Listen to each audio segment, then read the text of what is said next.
قابل احترام بھائیوں، دوستوں، بزرگوں، ہمارا یہاں پر جمع ہونا ایک محنت کے لیے ہے۔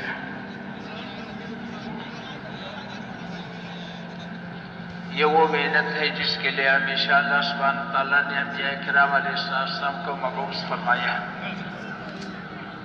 انبیاء کرام علیہ السلام کی محنت ہے جو اللہ سبحانہ تعالیٰ نے اپنے فضل مہربانی سے حضور اکرم صلی اللہ علیہ وسلم کے ختم نبوت کے توفیق اس امت کو عطا فرمائی ہے، جو اللہ کے خزانے میں سب سے بڑی نعمت ہے۔ ہم اس محنت کو سیکھنا چاہتے ہیں۔ محنت کی خاصیت ہے کہ آج محنت صحیح نہج پر ہوگی، اس کے برکت سے اللہ پورے دین کو زندہ فرماتے ہیں۔ جب پورا دین وجود میں آئے گا، اس کی خاصیت ہے کہ اللہ جل شانہ دنیا کی بھی کامیابیاں نصیب کریں گے، آخرت کی بھی کامیابیاں نصیب کریں گے۔ دنیا کی مصیبتوں سے بھی حفاظت ہے، آخرت کی مصیبتوں سے بھی حفاظت ہے۔ اس لیے میرے محترم بھائی، ہم اس محنت کو سیکھنا چاہتے ہیں اور پوری امت کو اس محنت پر تیار کرنا چاہتے ہیں، اور پوری امت کو اس طرح تیار کرنا چاہتے ہیں کہ ہر امتی اس پر اپنا سب کچھ لگا لے، جیسا کہ انبیاء کرام علیہ السلام نے اس پر اپنا سب کچھ لگایا ہے۔ تو ہمارا یہ مذاکرہ ہے، یہ دیکھنا پڑے گا۔ مذاکرہ اس بات کا اور بار بار اس مذاکرے کے محتاج ہے کہ محنت کا مقصد کیا ہے اور محنت کیا ہے، اور اس محنت میں ہمارے لیے رکاوٹ کیا ہے۔ تو محنت کا مقصد بھی سامنے ہو اور محنت بھی سامنے ہو اور رکاوٹیں بھی سامنے ہو، تو ہم یہ معلوم کریں گے کہ اس وقت ہم کہاں پر کھڑے ہیں اور ہم نے کہاں تک پہنچنا ہے۔ اس مذاکرے کا ہم بار بار محتاج ہیں۔ تو میرے محترم بھائیوں، دوستوں، بزرگوں، محنت کا مقصد تو اللہ کا دین ہے۔ ہم اس محنت سے دین چاہتے ہیں اور پورا دین چاہتے ہیں، کامل دین چاہتے ہیں۔ جو اللہ نے کامل دین بھیجا ہے، اس کو وجود ملے۔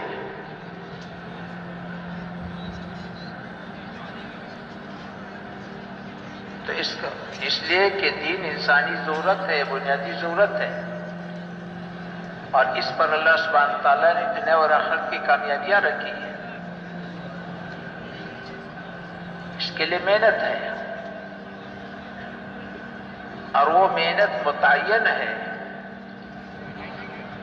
جیسا دین متعین ہے، محنت بھی متعین ہے۔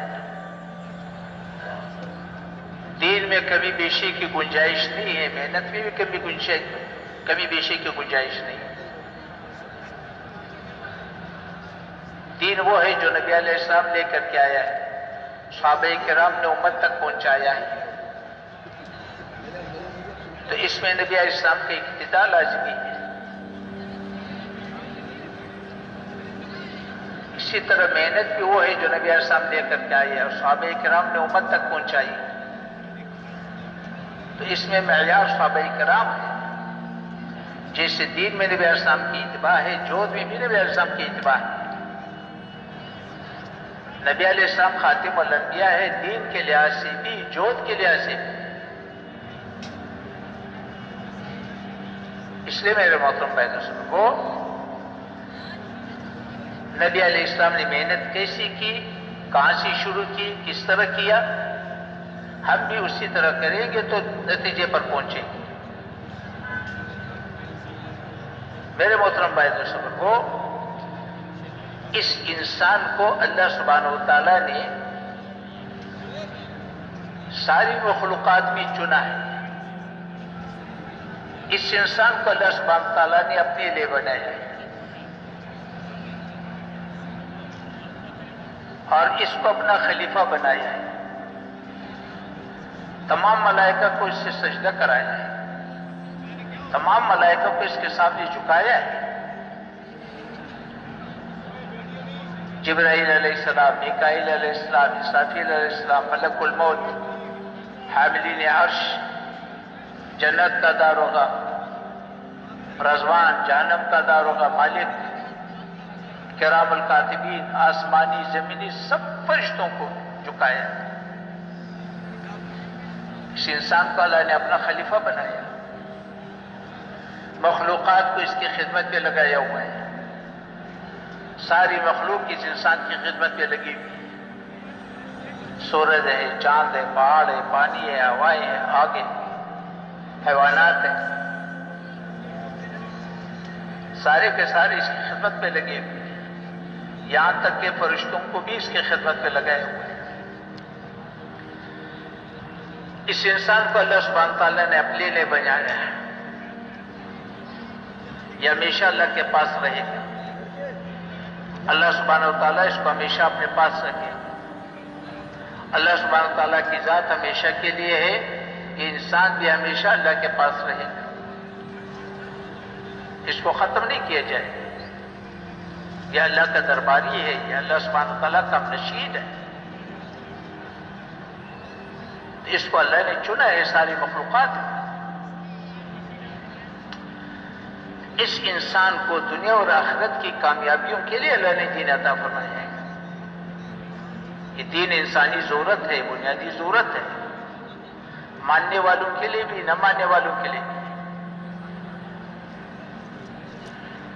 تو میرے محترم بھائی دوستو، یہ دین اللہ سبحانہ تعالیٰ نے اپنے دربار سے، اپنے خزانے سے بھیجا ہے۔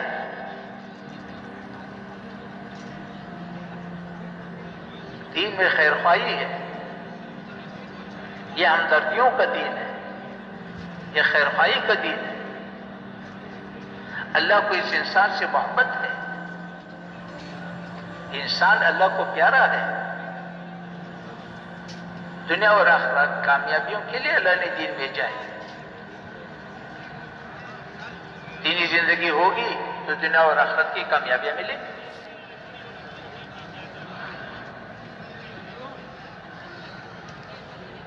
تو میرے تو محترم بھائی دوستوں کو، اس انسان کو اللہ جل شانہ نے جہاں اپنا خلیفہ بنایا، اشرف المخلوقات بنایا، مخدوم الخلائق بنایا، اپنے لیے بنایا، لیکن اس انسان کو اللہ جل شانہ نے محتاج بھی بنایا ہے۔ یہ اکیلا زندگی نہیں گزار سکتا، یہ والدین کا محتاج ہے، اولاد کا محتاج ہے، بیوی کا محتاج ہے، پڑوسی کا محتاج ہے، بازار والے کا محتاج ہے، تھانے والے کا محتاج ہے، اسپتال والے کا محتاج ہے، کارخانے والے کا محتاج ہے، صنعتکار کا محتاج ہے، گلکار کا محتاج ہے، لوہار کا محتاج ہے۔ یہ تو قدم قدم پر محتاج ہے، اس کی ضرورتیں ایک دوسرے سے وابستہ ہے، ایک کی ضرورت دوسرے کی ذمہ داری، ایک کی ضرورت دوسرے کی ذمہ داری۔ تو اس کی ضرورتوں کے لیے ان کی ضرورتیں ہیں، اس کے لیے اللہ نے ضابطہ بنایا ہے، دین بھیجا ہے۔ ان کی تمام ضرورتوں کی رعایت کر کے اللہ نے دین بھیجا ہے۔ اللہ سبحانہ تعالیٰ علیم ہے، خبیر ہے، اللہ سبحانہ تعالیٰ خالق ہے، ساری مخلوقات کا خالق ہے، اکیلا ہے، تنہا ہے، ساری مخلوقات کو اللہ نے بنایا ہے، ساری مخلوقات کو اللہ نے پیدا کیا ہے، اور ساری مخلوقات کا اللہ مالک ہے، ساری مخلوقات پر اللہ کا قبضہ ہے، ساری مخلوقات اللہ کے امر کی محتاج ہے۔ مخلوق سے وہ ہوگا جو اللہ چاہے گا، مخلوق سے وہ نہیں ہوگا جو مخلوق چاہے گا۔ مخلوق آزاد نہیں ہے، مخلوق تو اللہ کے امر کی پابند ہے۔ اسباب کے ذریعے سے کرنے والا بھی اللہ ہے، اسباب کے بغیر کرنے والا بھی اللہ ہے، اسباب کے خلاف کرنے والا بھی اللہ ہے۔ مخلوق سے وہ ہوگا جو اللہ چاہے گا، اس لیے مخلوق پابند ہے۔ مخلوق اگر ہمارے قبضے میں بھی آ جائے تو مخلوق سے وہ نہیں ہوگا جو ہم چاہیں، مخلوق سے تو وہ ہوگا جو اللہ چاہتا ہے۔ اس لیے میرے محترم بھائی دوستوں، اللہ نے یہ دین جو بھیجا ہے محبتوں کی بنیاد پر بھیجا ہے۔ اس میں دنیا اور آخرت کی کامیابیاں رکھی. اور اللہ سبحانہ تعالیٰ وہ ذات ہے جو ہمارا رب ہے، ساری مخلوقات کا رب ہے، ساری مخلوقات اللہ کے محتاج ہے. رب وہ ہے جو تمام ضرورتوں کو پورا کرنے والا ہے. ساری مخلوقات کی ضرورتوں کو اللہ پورا کر رہا ہے، ہماری بھی ضرورتوں اللہ پورا کر رہا ہے. ہمارے اندر کی ضرورتیں، ہماری باہر کی ضرورتیں، ہماری آنے والی زندگی کی ضرورتیں ساری اللہ کو معلوم ہے. اللہ علیم و خبیر ہے، اور ساری ضرورتوں کو پورا کرنے پر اللہ کو قدرت ہے. اللہ قادر ہے، رب ہے، بہت بڑا رب ہے،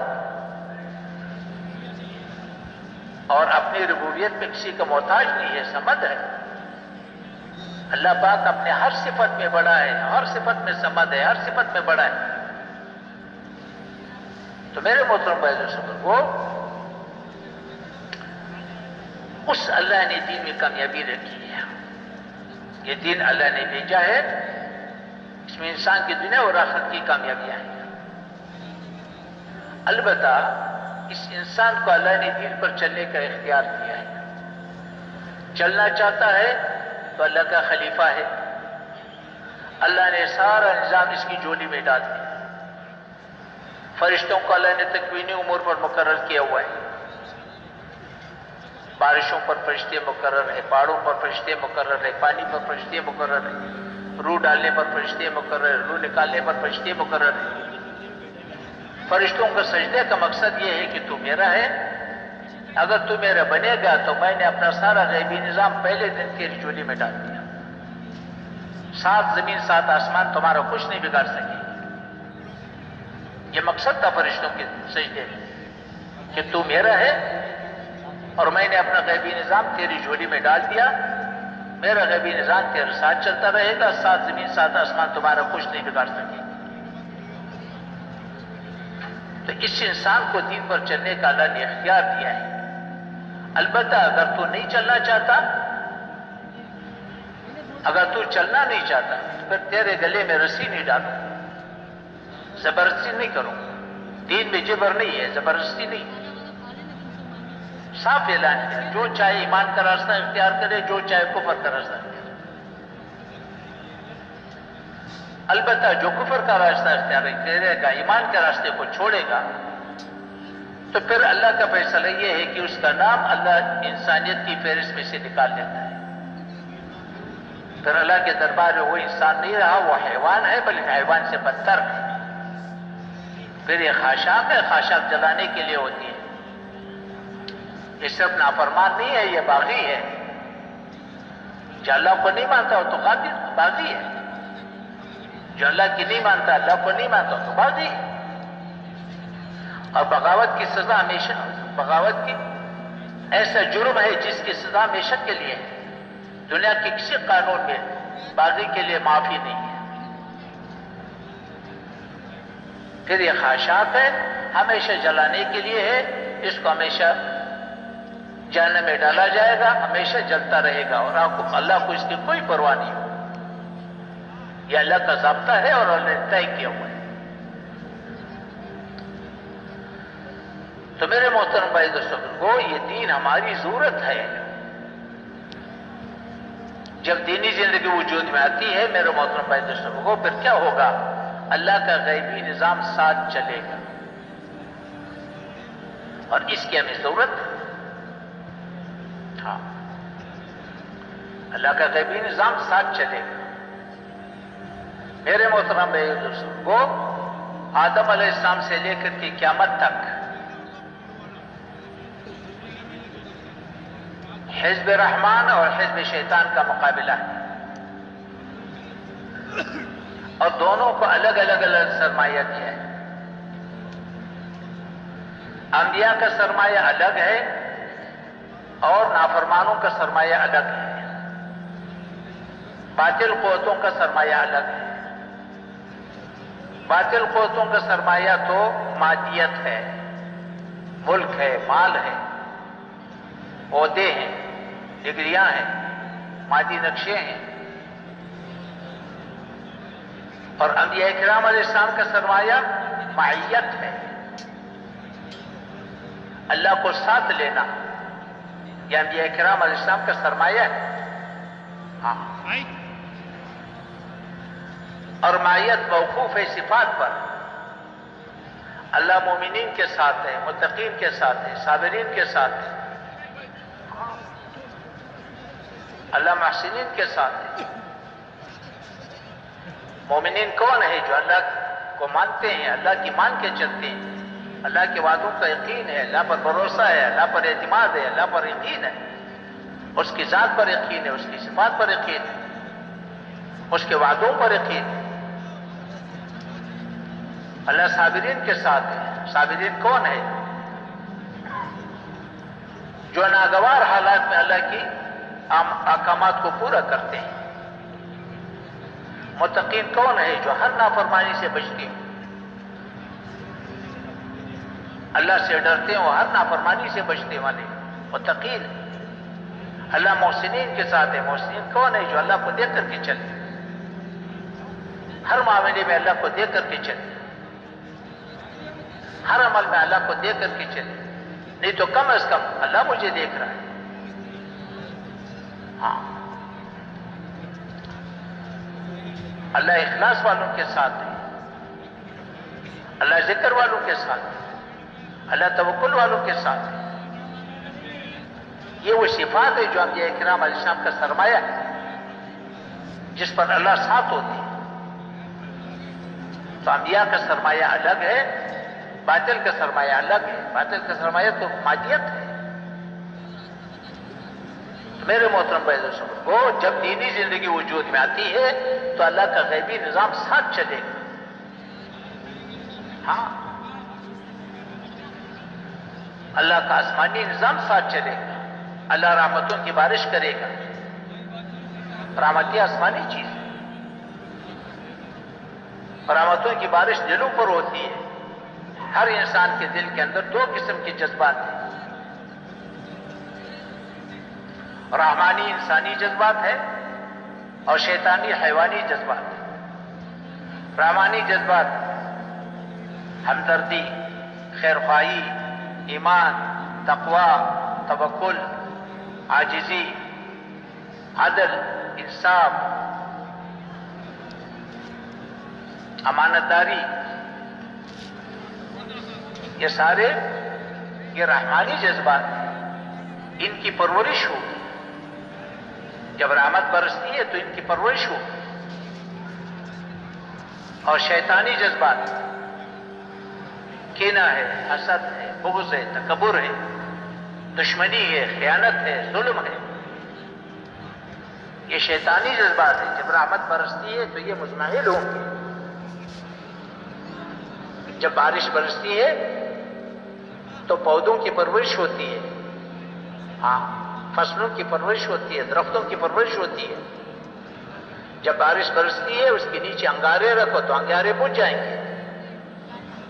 شیطانی جذبات تو انگارے ہیں، آگ ہے. شیطان کو آگ سے پیدا کیے گئے، اس کے جذبات بھی آگ ہیں. جب رحمت برستی ہے تو یہ بجھ جاتے ہیں. تو اس آدمی کے لیے خیر کی طرف چلنا آسان ہے، اس کا مزاج بن جائے گا. شر سے بچنا آسان ہے، اس کا مزاج بن جائے گا. یہ آدمی خیر کا چابی بنے گا، شر کا تالا بنے گا.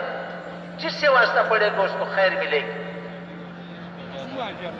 بیوی ہو، والدین ہو، اولاد ہو، پڑوسی ہو. بازار میں بٹھاؤ، بازار سے خیر پہ لے گا. تانے میں بٹھاؤ، تانے میں خیر پہ لے گا. ہسپتال میں بٹھاؤ، ہسپتال سے خیر پہ لے گا. کارخانے میں بٹھاؤ، کارخانے سے خیر پہ لے گا. دفتر میں بٹھاؤ، دفتر سے خیر پہ لے گا. ہاں، یہ آدمی خیر کا ذریعہ بنے گا. اور شیطانی جذبات جو ہے نا وہ بجھ جائیں گے. شر سے بچنا اس کے لیے آسان ہے، کوئی مشکل نہیں ہوگا. اب جتنی رحمتیں عام ہوں گی، دین عام ہوگا، رحمتیں عام ہوں گی. جب رحمتیں عام ہوں گی تو خیر عام ہوگی. شر محدود ہوں گی، خیر عام ہوگا. میرے محترم بھائی دوستوں، وہ اس کی برکت سے اللہ جل شانہ محبتوں کی بارش کرے. نبی علیہ السلام کو ارشاد فرمایا مفہوم کہ اگر تو ساری دنیا کی دولت کو خرچ کرتا تو ان کے دلوں میں محبت نہ ڈال سکا جو میں نے اس دین کی برکت سے ڈالا ہے۔ دین تو محبتوں کا راستہ ہے، یہ محبتوں کا دین ہے، یہ ہمدردیوں کا دین ہے، دین تو خیر خواہی ہے، ہاں حیثیت ہے، ہر نبی ناصح ہے، ہمدردی ہے۔ تو اللہ جل شانو محبتوں کی بارش کرے گا، وہ محبت آسمانی چیز ہے، اور میرے محترم بھائی کو اللہ برکتوں کی بارش کرے گا۔ برکت آسمانی چیز ہے، تھوڑی سے زیادہ کام بنے، مال میں برکت، زندگی میں برکت، اولاد میں برکت، عمر میں برکت، علم میں برکت۔ ہمارے اکابرین کی زندگی گزری ہے، ایک ایک آدمی ملکوں پر اثر انداز رہا، ایک ایک آدمی کا اثر پورے ملکوں پر رہا ہے۔ ایسی زندگی اللہ نے عطا فرمائی، اتنا کام اللہ نے دیا ہے، علم میں برکت، مال میں برکت، زندگی میں برکت، عمر میں برکت۔ ہمارا کام تو برکت سے بنے گا، کثرت سے نہیں بنے گا۔ آسمان کی برکتیں نازل ہوں گی، زمین کی برکتیں ظاہر ہوں گی۔ اللہ اطمینان کی بارش کرے گا، اطمینان آسمانی چیز ہے، مادی نقشے سے کوئی تعلق نہیں۔ اللہ حفیظ ہے، اللہ حفاظت کرے گا، مدد کرے گا، نصرت کرے گا، حفاظت کرے گا، آسمانی نظام ہے۔ آگے جا کر کے اللہ سبحانہ وتعالی ساری دنیا کے دل اللہ کے قبضے میں ہے، اللہ حکمرانوں کے دلوں کو بدل دے گا، اللہ حکومت ایسے لوگوں کو دے گا جن کے اندر یہ صفات والوں کو اللہ حکومت دے گا، ہمدردی والے، خیر خواہی والے، عدل والے، انصاف والے، ایسے لوگوں کو اللہ حکومت عطا کرے گا، ایسے لوگوں کو اللہ مال عطا کرے گا جو ہمدرد ہوں، خیر خواہ ہوں، اپنے مال کو خیر پر لگا رہے ہیں۔ تو میرے محترم بھائی دوستو، ہمارا کام تو دین سے بنے گا۔ زندگی کی دو بنیادیں ہیں، ایک ہے ان صفات پر زندگی کو اٹھانا، ایمانی صفات پر زندگی کو اٹھانا، اور ایک ہے باطل کا سرمایہ، مادیت پر زندگی کو اٹھانا۔ جب مادیت پر زندگی اٹھائی جائے گی تو اس سے دنیا میں اندھیرے پھیلیں گے، روشنی نہیں ہوگی۔ ہاں، پھر تو چھینا جپٹی ہوگی، اس لیے کہ پیسہ چاہیے، پیسے والا کسی کا نہیں بنے گا، اس کو پیسہ چاہیے، اس کو باپ نہیں چاہیے، اس کو پیسہ چاہیے۔ باپ پیسہ کما کر کے دے گا تو سر پر بچھائے گا، جوتے سر پر رکھے گا۔ جب بیٹے کو پالا پوسا اور اس کو جنا، تعلیم دلائی، عہدہ دلایا، اب اسی گھر کے اندر جب باپ کمائی سے رہ گیا تو اسی گھر کے اندر باپ کی زندگی نوکر سے زیادہ بدتر ہوتی۔ بیٹے موجود ہے، وہ موجود ہے، خاندان موجود ہے، لیکن باپ کی زندگی نوکر سے بدتر ہوتی، اس لیے کہ پیسہ کمانے کا نہیں رہا۔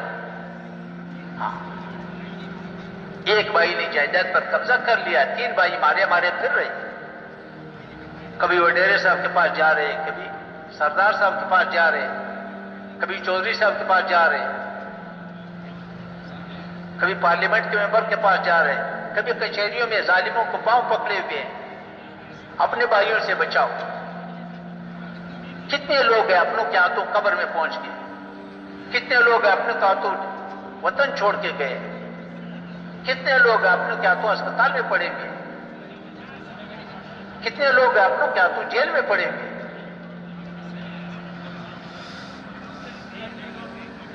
میرے محترم بھائی، وہ جب محبتوں کا اللہ اٹھا لے گا تو پھر چھینا جپٹی کی زندگی ہوگی۔ ڈاکٹر بنے گا، اندر نہیں ہوگا۔ تھانے میں بیٹھے گا تو وہاں سے فساد پھیلے گا، اسپتال میں بیٹھے گا وہاں سے فساد پھیلے گا، بازار میں بیٹھے گا وہاں سے فساد پھیلے گا، پھر تو فساد کی پٹلی بنے گا، جہاں جائے گا فساد پھیلائے گا۔ مادی بنیادوں پر جب زندگی ہوگی تو چھینا جپٹی ہوگی، جہنم کی زندگی وجود میں آئی گی. جہنمی ایک دوسرے سے بیزار ہوتے ہیں, دوسروں پر لعنت کرتے ہیں. ہاں,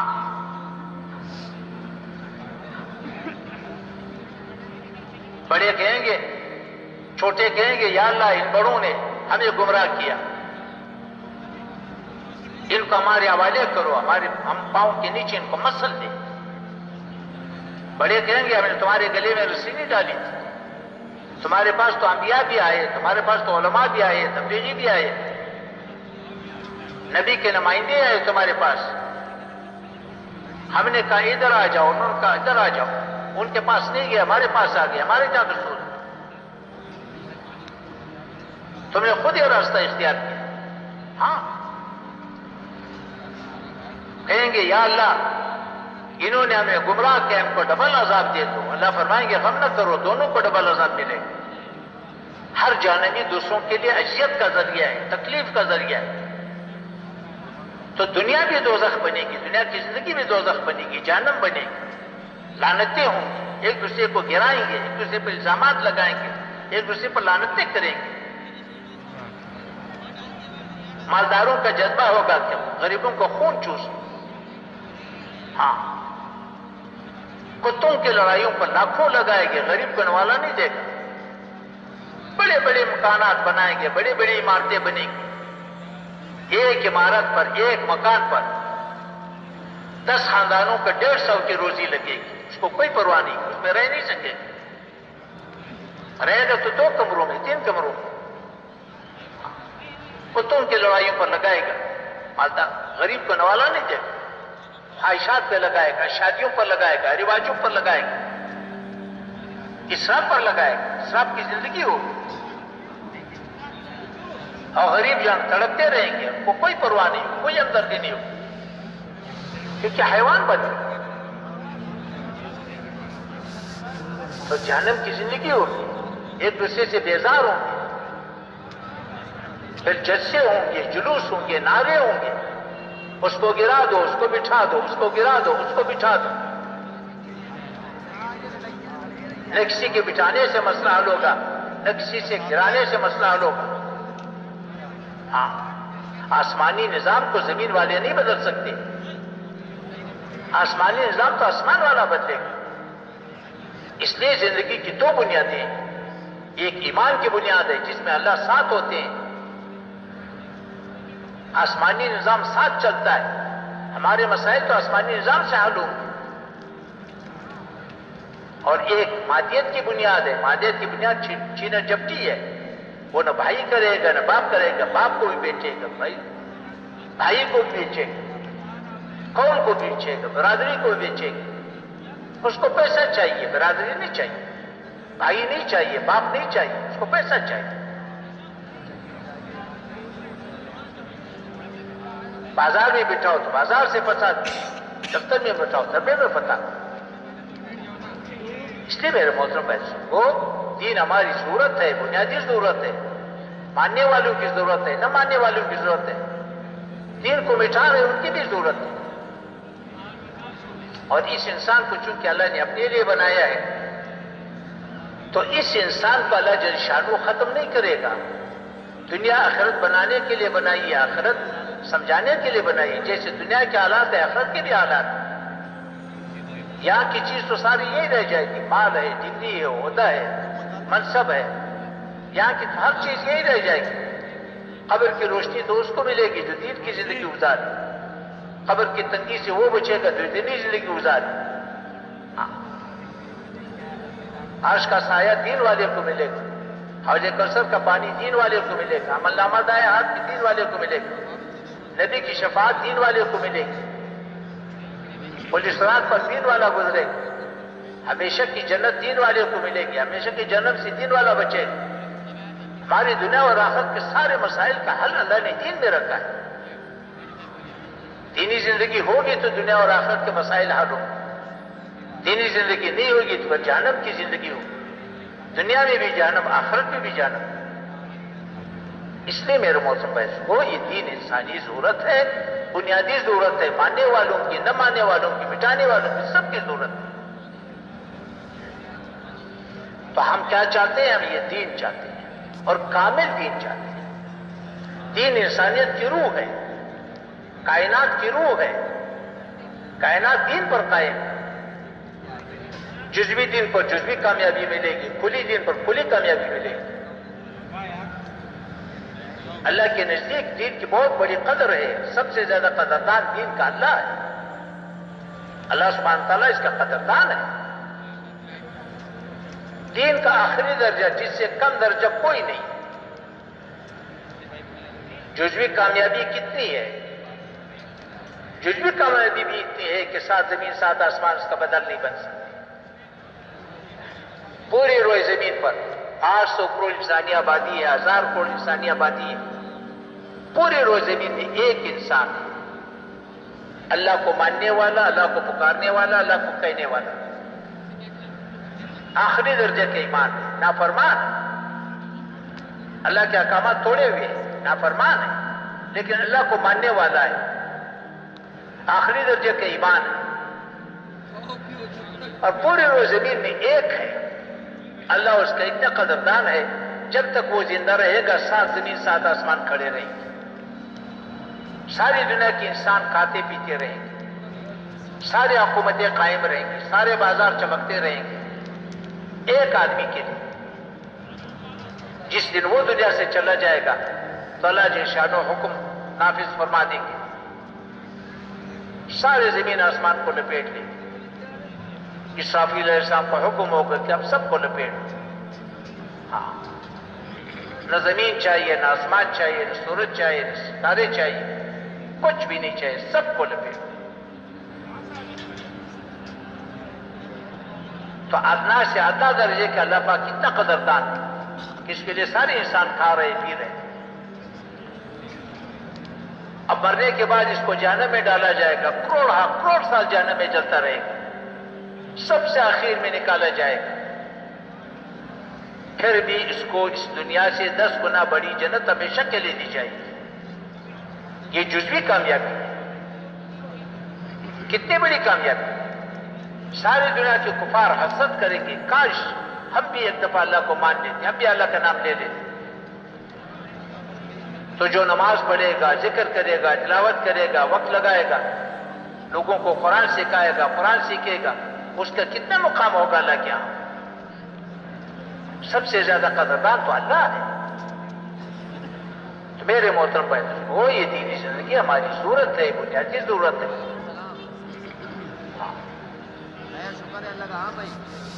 تو یہ دینی زندگی وجود میں کیسے آئی؟ اس کے لیے محنت. دنیا کو اللہ نے دار الاسباب بنایا ہے.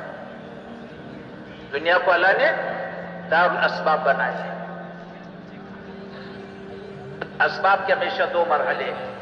پہلا مرحلہ انسانوں کے ذمہ ہے، دوسرا مرحلہ اللہ کے ذمہ ہے. مختار کل اللہ ہے. کاش بندے کے ذمہ ہے، فصل اللہ کے ذمہ ہے. ساری دنیا کے انسان جنات مل کر کے گندم کا ایک دانہ نہیں بنا سکتے. فصل تو اللہ دے گا، لیکن کاشتکار کی محنت کے بعد دے گا.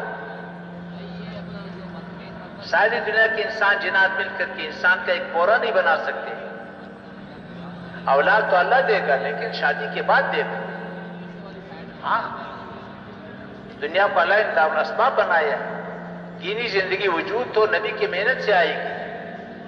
اس لیے پہلا انسان جو اللہ نے پیدا کیا وہ نبی تھا. نبی کی محنت سے دینی زندگی وجود میں آتی ہے. ہر زمانے میں اللہ نے انبیاء کرام علیہ السلام کو بھیجا. انہوں نے محنت کی، اس کے نتیجے میں اللہ نے دین کو زندہ کیا. نبی آیا، نبی نے محنت کی. دین موجود نہیں تھا. نبی آیا، نبی نے محنت کی.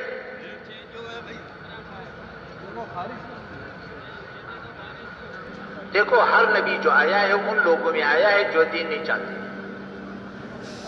نبی ہمیشہ ان لوگوں میں آیا ہے جو دین نہیں چاہتے. نبی کی محنت کے ہمیشہ 2 مرحلے ہیں. پہلا مرحلہ لوگوں کو دین پر آمادہ کرنا، تیار کرنا. لوگ نبی کی تکذیب کرتے ہیں، لوگ نبی کو تکلیفیں دیتے ہیں، اذیتیں دیتے ہیں، لوگ نبی سے بھاگتے رہتے ہیں، نبی پیچھے پھرتا رہتا ہے، سمجھانے کی کوشش کرتا رہتا ہے، ان کی اذیتوں کو برداشت کرتا رہتا ہے، اور پھر تنہائی میں ہاتھ پھیلا کر کے، جھولی پھیلا کر کے اللہ سے ان کو اپنی جھولی میں مانگتا رہتا ہے کہ اللہ ان کو میری جھولی میں ڈال، جن جن نے مجھے اذیتیں دی سب کو میری جھولی میں ڈال۔ یہ نبی کی محنت کا پہلا مرحلہ ہے جو تمام انبیاء نے کیا ہے، اور اس مرحلے کا نام تبلیغ ہے۔ جب لوگ تیار ہو گئے، آمادہ ہو گئے، پھر دوسرا مرحلہ ہے۔ دوسرے مرحلے میں نبی درمیان میں بیٹھا ہے، ہاں لوگ اس کے گرد جمع ہے، نبی کی تصدیق کرتے ہیں، عقیدت رکھتے ہیں، محبت کرتے ہیں، نبی کی بات کو سنتے ہیں، توجہ سے سنتے ہیں، اس پر عمل کرتے ہیں۔ اس مرحلے کا نام تعلیم ہے، تربیت ہے، تزکیہ ہے۔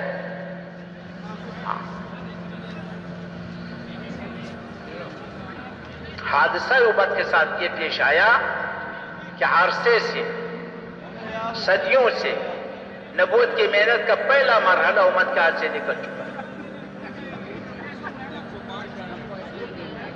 تبلیغ ہاتھ سے نکل چکی ہے، اور اگلی مشکل یہ ہے کہ امت ماننے کو تیار بھی نہیں ہے کہ تبلیغ ہمارے ہاتھ سے نکل گئی۔ پہلے مرحلے کا نام دوسرے پر رکھا ہوا ہے۔ بے طلب امت کو ہم نے اپنے حال پہ چھوڑ دیا، بے طلب امت کو ہم نے اپنے حال پہ چھوڑ دیا۔ انسانی آبادی دو حصے تو امت دعوت ہے جو کلمے ہی سے معروف ہے، اور پھر ایک حصہ جو رہ گیا 230 235 16 انسانی آبادی، اس میں طلب والے کتنے ہیں؟ 1% بھی نہیں بنے۔ کتنے بے طلب؟ بے طلب کو ہم نے اپنا باطل نے اس بے طلب کو اپنے سینے سے لگایا، دین کے نقشوں کے مٹانے پہ لگا دیا۔ پوری دنیا میں جاؤ، باطل کے گریبان تک ہمارا ہاتھ نہیں پہنچے گا، لاکھوں مسلمانوں کے لاشوں پر گزرنا پڑے گا۔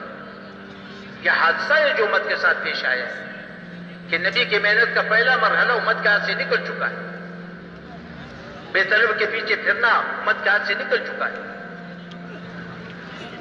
تمہیں عرض کر رہا تھا کہ نبی آیا، نبی نے محنت کی، محنت کے نتیجے میں اللہ نے دین کو وجود عطا فرمایا، نبی کو محنت کا موقع ملا، امت کو ہدایت کی قبولیت کا موقع ملا۔ ہدایت تو اللہ دے گا، لیکن نبی کی محنت کے بعد دے گا۔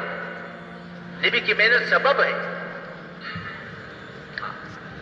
جب دورانیہ پورا ہو گیا تو پھر اللہ نے فیصلہ دیا، اللہ کا فیصلہ آیا۔ فیصلہ کیا آیا؟ نبی کا ساتھ دینے والوں کو اللہ نے زمین کا وارث بنا دیا، اور باطل کو اللہ نے راستے سے ہٹا دیا۔ جس نبی کا سنایا ہے یہ ضابطہ سمجھایا،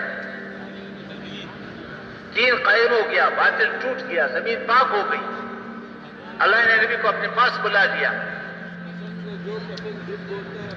انعام دینے کے لیے۔ دنیا انعام کی جگہ نہیں ہے، ساری دنیا، 7 زمین 7 آسمان ایک سبحان اللہ کا مطلب نہیں بن سکتے۔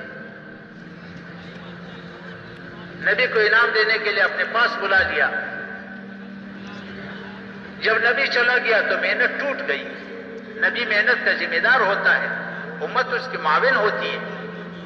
نبی چلا گیا، محنت ٹوٹ گئی، دین میں خلل پڑ گیا۔ آہستہ آہستہ لوگ دین سے دور ہوتے ہوتے جا کر پھر کفر میں، شرک میں ڈوب گئے۔ اللہ نے پھر نبی بھیجا، انبیاء اکرام علیہ السلام، یہ سلسلہ اللہ نے اس کے یہ ضابطہ سمجھایا کہ پہلے نبی کی محنت وجود میں آئے گی، پھر دین وجود میں آئے گا، پھر اللہ کا فیصلہ آئے گا، اللہ دین والوں کو غالب کرے گا، اور مقابلے پر آنے والوں کو اللہ توڑے گا۔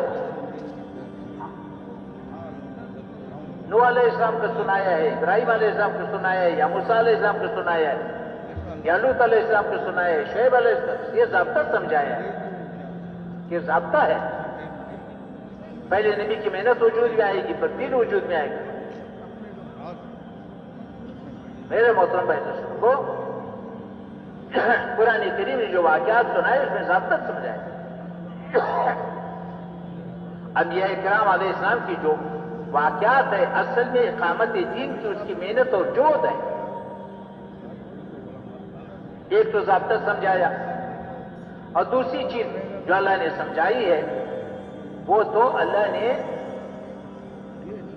محنت کی خصوصیات سمجھائی ہے کہ ان خصوصیات کی بنیاد پر محنت ہوگی تو دین وجود میں آئے گا.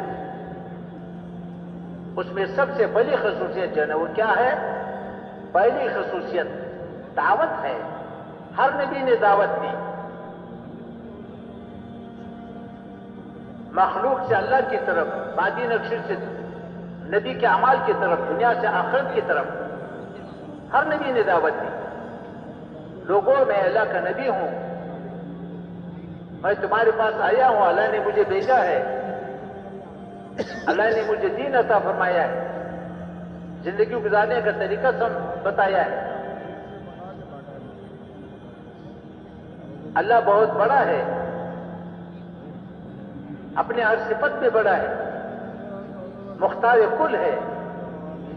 اللہ کی مان کر کے چلو گے تو اللہ راضی ہوگا. سات زمین سات آسمان تمہارا کچھ نہیں بگاڑ سکیں گے. اس اللہ کو ناراض کرو گے، سات زمین سات آسمان پر قبضہ بھی کرو گے تو سات زمین سات آسمان تمہیں اللہ کے پکڑ سے نہیں بچا سکیں گے.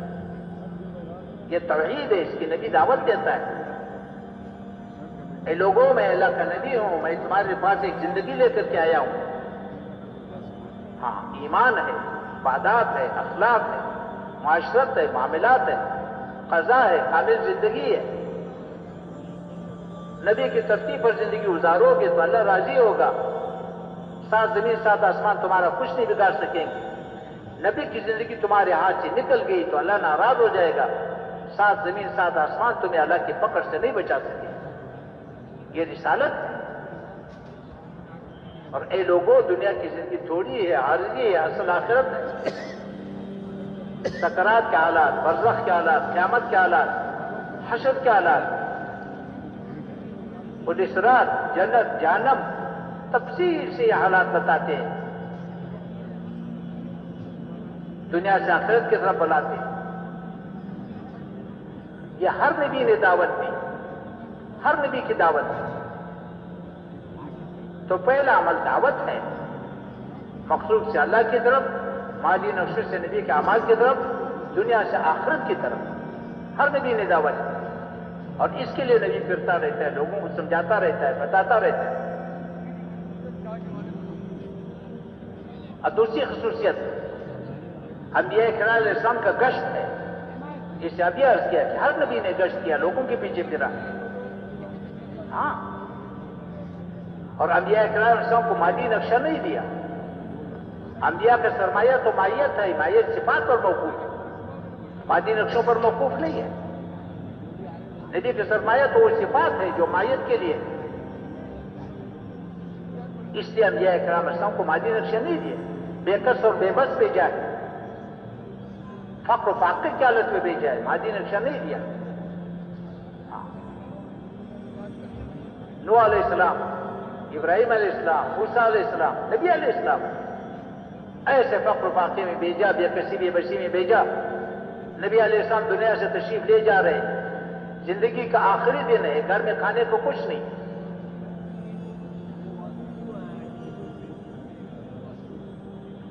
چراغ جلانے کے لیے تیل نہیں. ہمارے جہاں سے پوچھا گیا کہ اتنا بھی تیل نہیں. کہا اگر تیل ہوتے تو ہم چارج کر کے نہ جاتے، ہم تو بھوک کی حالت میں. نبی علیہ السلام دنیا سے اس حال میں جا رہے ہیں، کوئی ساتھ دینے والا نہیں، بے کسی بے کسی. دنیا میں آئے ساتھ دینے والا کوئی نہیں، سارے مخالف ہیں. تو انبیاء کی زندگی ہے بے کسی بے بسی، اس کو بیان کیا.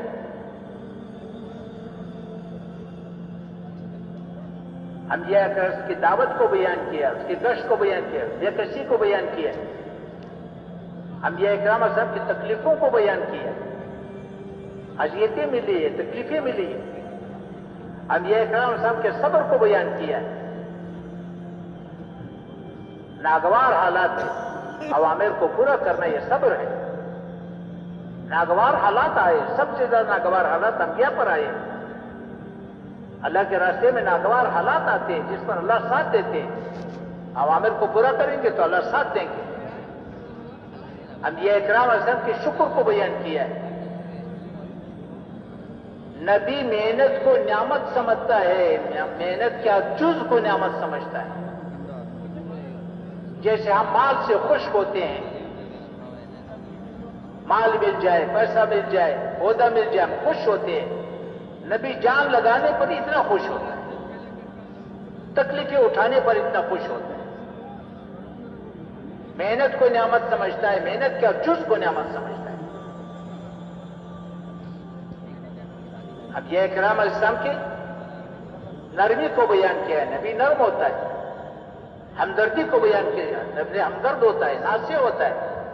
امانتداری کو بیان کیا ہے. نبی امانتدار ہوتا ہے. انبیاء کرام علیہ السلام کی بے غرضی کو بیان کیا ہے. نبی بے غرض ہوتا ہے. کوئی مال نہیں چاہیے، کوئی عہدہ نہیں چاہیے، کوئی ملک نہیں چاہیے. میرا اجر تو اللہ دے گا، اس کو کوئی اجر نہیں چاہیے. اب یہ اکرام علیہ السلام کی دعاؤں کو بیان کیا ہے. یہ وہ خصوصیات ہے جس کی بنیاد پر محنت ہوتی ہے. اگر یہ خصوصیات موجود ہو تو دین وجود میں آئے گا. اگر ان خصوصیات میں کمی ہوگی تو دین وجود میں نہیں آئے گا. تو اقامت دین کے لیے جو انبیاء اکرام علیہ السلام نے محنت کی، اللہ نے اس کی تفصیل بتائی. انبیاء اکرام کے واقعات اصل میں اقامت دین کے لیے ان کی جہد ہے. کہ نبی علیہ السلام کو ارشاد فرمایا کہ ان انبیاء کا کیا کرو، ان کا اتباع کرو.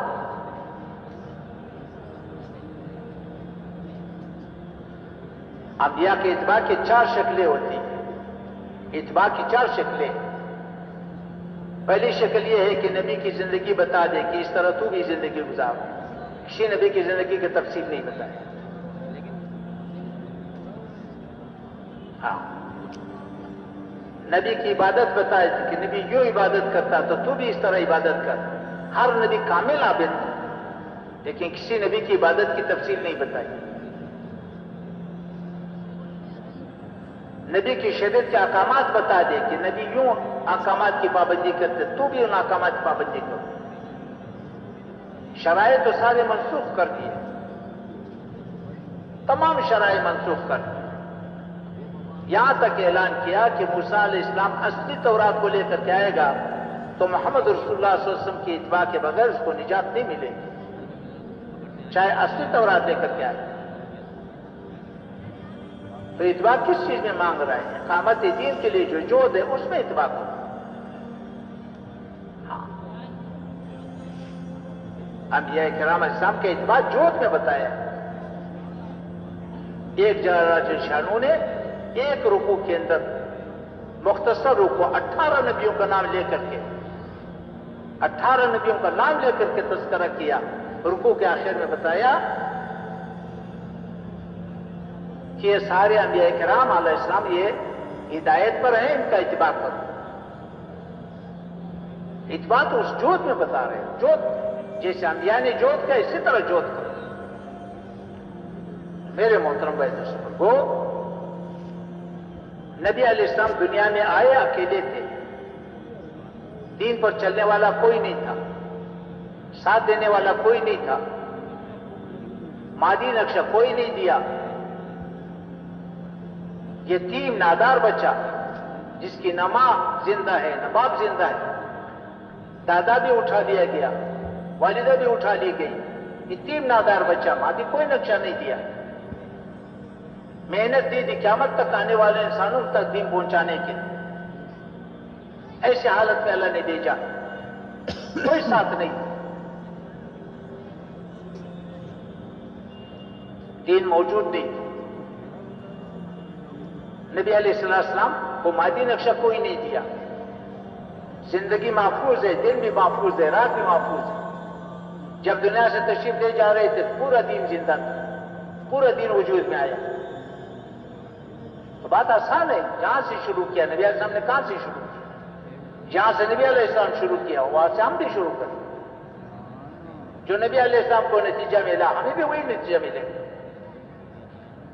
اس لیے میں عرض کر رہا ہوں کہ محنت متعین ہے، اس کی ترتیب متعین ہے۔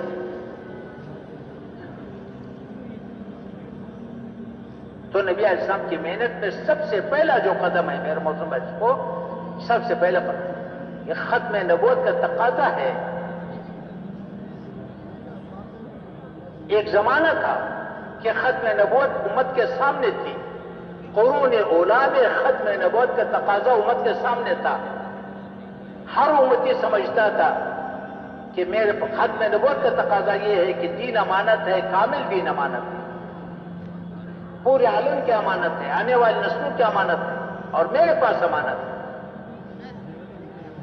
ہر امتی، نبی علیہ السلام نے ہر امتی کا یہ ذہن بنایا، اسی بنیاد پر اٹھایا۔ جتنی بھی رہ گئے نبی علیہ السلام کے بعد 4 لاکھ 5 لاکھ جتنی آبادی رہے گی مسلمانوں کی، ہر ایک کا ذہن بنا ہوا تھا اور پوری امت متحرک تھی۔ سیرت اٹھا کر کے دیکھو، قرون اولا میں پوری امت متحرک ہے، کوئی بھی بیٹھا ہوا نہیں، سب پھر رہے، مرد ہیں، عورتیں ہیں، سب کے سب اس جذبے کے ساتھ دین امانت ہے، کامل دین امانت ہے، ساری دنیا کے انسانوں کی امانت ہے، آنے والی نسلوں کی امانت ہے، اور ایسے انداز سے پھرے کہ 100 سال کے اندر قلیل عرصے میں 100 سال کے قلیل عرصے میں اس زمانے کی جو آبادی تھی 3 حصوں تک دین پہنچا دیا، کامل دین پہنچا دیا۔ چوتھائی حصہ رہے گا، کامل دین پہنچا دیا، مرد بھی عورتیں بھی سب بتا رہی۔ نبی علیہ السلام حج کے موقع پر، آخری حج کے موقع پر نبی علیہ السلام کے ساتھ مشہور روایت ہے کہ 1,24,000 صحابہ کرام، اب حجاز مقدس میں 10,000 کی قبریں ملیں گی۔ یہ تو وہ ہے جو گئے واپس آ گئے، باقی سارے وہ ہے جو گئے کبھی واپس نہیں آئے۔ پوری امت متحرک، مغرب مشرق شمال جنوب، ساری امت پھیل گئی۔ 100 سال کے اندر مراکش سے لے کر کے چین تک، یورپ کے وسط تک، روس تک، داغستان تک پورا دین پھیل گیا۔ اس زمانے کی آباد دنیا اتنی تھی، تھوڑے سے رہ گئے جو بعد میں فتوحات ہوئی۔ تو میرے محترم بزرگوں، یہ محنت ہے، سب سے پہلے عزم ہے کہ پوری دین امانت ہے، پورے عالم کی امانت ہے، آنے والی نسلوں کی امانت ہے۔ نبی علیہ السلام کے بعد کوئی نبی نہیں آئے گا، میں اس کا ذمہ دار ہوں۔ اس لیے امت کو متحرک کرنا ہے، اور ہر امتی کے اندر اللہ نے استعداد رکھی ہے۔ ہر امتی پوری امت کو متحرک کر سکتا ہے، ہر امتی پورے دین کے وجود کا ذریعہ بن سکتا ہے۔ اللہ نے استعداد دیا، پہلے استعداد دی، پھر اللہ نے مطالبہ کی۔ نبی علیہ السلام اکیلے تھے، محنت کی، مجمع وجود میں آیا، انہوں نے دین تک پہنچا دیا۔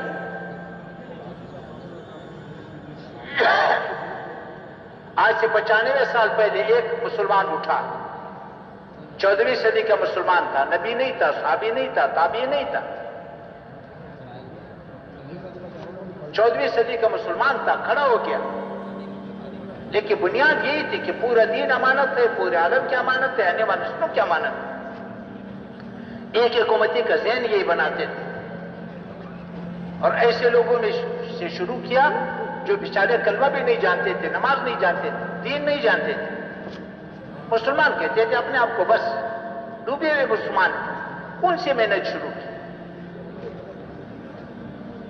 اور اس زمانے میں کام محدود تھا، جلسے ہوتے تھے، کتنے جلسے ہوتے، 200 آدمی جمع ہو گئے، 500 آدمی جمع ہو گئے، ہاں،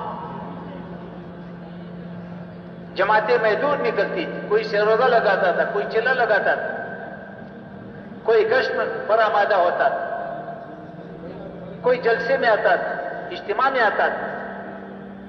4 مہینے والے تو خال تھے، مولوی صاحب کے زمانے میں 4 مہینے عام نہیں تھے، لیکن ایک ایک کا ذہن یہ بناتے تھے، چاہے وہ گشت میں جڑے، چاہے وہ اجتماع میں آئے، چاہے وہ روزہ لگائے، چاہے وہ چلہ لگائے، ذہن یہ بناتے تھے کہ دین امانت ہے، کامل دین امانت ہے، ساری انسانوں کی امانت ہے، آنے والی نسلوں کی امانت ہے. اس بنیاد پر امت کو اٹھا رہے ہیں. تو اللہ نے کر دیا. کیا کیا اللہ نے؟ پوری امت متحرک ہو گئی کہ نہیں ہو گئی؟ آج کتنی دنیا میں جو جماعتیں پھر رہی ہیں. دنیا کو کوئی ملک ایسا نہیں جہاں پر جماعتیں نہیں. ہمارے اپنے ملک میں کتنے ملکوں کی جماعتیں آ رہی ہیں، کتنی جماعتیں موجود ہیں. ابھی اس مجمع میں کتنے ملکوں کی جماعتیں موجود، کتنے ملکوں کے لوگ موجود ہیں. جو استعداد اللہ نے مولیہ رحمۃ اللہ علیہ کو دیا تھا، وہ استعداد ہر امتی کو اللہ نے دیا ہے. ہر امتی ذریعے بن سکتا ہے. اس وقت مشکل یہ پیش آئی ہے بھائی، کل کو سامنے رکھ کر کے استعداد لگائیں گے تو اللہ اسی کو وجود عطا کرے گا. سب سے پہلے عزم ہے کہ دین امانت ہے، کامل دین امانت ہے، ساری دنیا کے انسانوں کی امانت ہے، آنے والی نسلوں کی امانت ہے. اس کو سامنے رکھ کر کے چلنا. اب مجھے کیا کرنا ہے، یہ بات کی بات ہے. پہلے امانت کو سمجھے. اس پر امت کو اٹھایا تو سب سے پہلے عزم ہے، ارادہ ہے، نیت ہے. پورے دین کے ہر آدمی نیت کر سکتا ہے، پورے عالم کی نیت کر سکتا ہے، لیوا نسلوں کی نیت کر سکتا ہے. اور ترتیب آسان بتائی بھائی، امت کو ساتھ جوڑو، امت کو متحرک کرو، امت کو ساتھ جوڑو. ایک ایک مسلمان کو سمجھاؤ، ایک مسلمان کو بٹھاؤ، اس کو ماحول میں لا کر کے سمجھاؤ کہ تو مسلمان ہے، نبی علیہ السلام کا امتی ہے. ہمارے حاجی صاحب رحمۃ اللہ، حاجی عبداللہ صاحب رحمۃ اللہ، ایک ایک مجلس میں پتہ نہیں کتنے مرد فرماتے تھے، ہم امتی ہے، ہم امتی ہے، ہم امتی ہے. پورے دن کی ذمہ دار ہے، پورے دن کی ذمہ دار. اس کا ذہن بنانا پڑے گا. انسان کے اندر اللہ نے بڑی صلاحیتیں رکھی ہے، بڑی استعداد رکھی ہے. ایک آدمی پوری امت کا ذریعہ بن سکتا ہے، پورے دین کا ذریعہ بن سکتا ہے، پوری امت کو متحرک کر سکتا ہے. اس لیے اللہ نے سب سے پہلے استعداد دی، پھر مطالبہ کیا. جب اس بنیاد پر محنت کرے گا، اس بنیاد پر اٹھے گا، اپنی صلاحیتیں لگائے، تھوڑا لگائے زیادہ لگائے، لیکن ذہن یہ ہو، عزم یہ ہو، ارادہ یہ ہو. اب جتنا بھی کرے گا اس کو کم سمجھے گا. جتنا بھی اپنے آپ کو لگائے گا، کھپائے گا، اپنے آپ کو اس کو کم سمجھے گا، اپنے آپ کو مجرم سمجھے گا کہ میں نے کچھ نہیں کیا. اب جب اس انداز سے محنت کرے گا تو اللہ جل شانہ اس کی محنت کو قبول کرے گا. اس کے یہ جذبہ نبی کے جذبے کے ساتھ اس کی مشابہت اختیار کرے گا. ہاں، اما جان نے عائشہ رضی اللہ عنہ نبی علیہ السلام سے پوچھا، یا رسول اللہ، وہ حج سے زیادہ سخت دن آپ پر گزری؟ کہ ہاں، وہ طائف کا دن وہ حج سے بہت زیادہ سخت. کوئی ساتھ نہیں، بے کسی بھی بچی. سرداروں کو دعوت دی، لوگوں کو دعوت دی، وہاں پر پھرے، مار کھائے، پتھر کھائے، مار مار کر کے نکالے گئے. بے کسی کیا لگے. جب واپس ہوئے، اطمینان ہوا، وہاں پر دعا مانگی ہے، مشہور دعا ہے. شکایت نہیں کی. یا اللہ، میں شکایت کرتا ہوں اپنی بے بسی کی، اپنے زور کی، اپنی تدبیر کی کمی کی. یہ تدبیر کی کمی کون بتا رہا ہے؟ یہ وہ نبی بتا رہا ہے جس کی تدبیر کی تکمیل پر اللہ نے 128 مرتبہ مہر لگائی.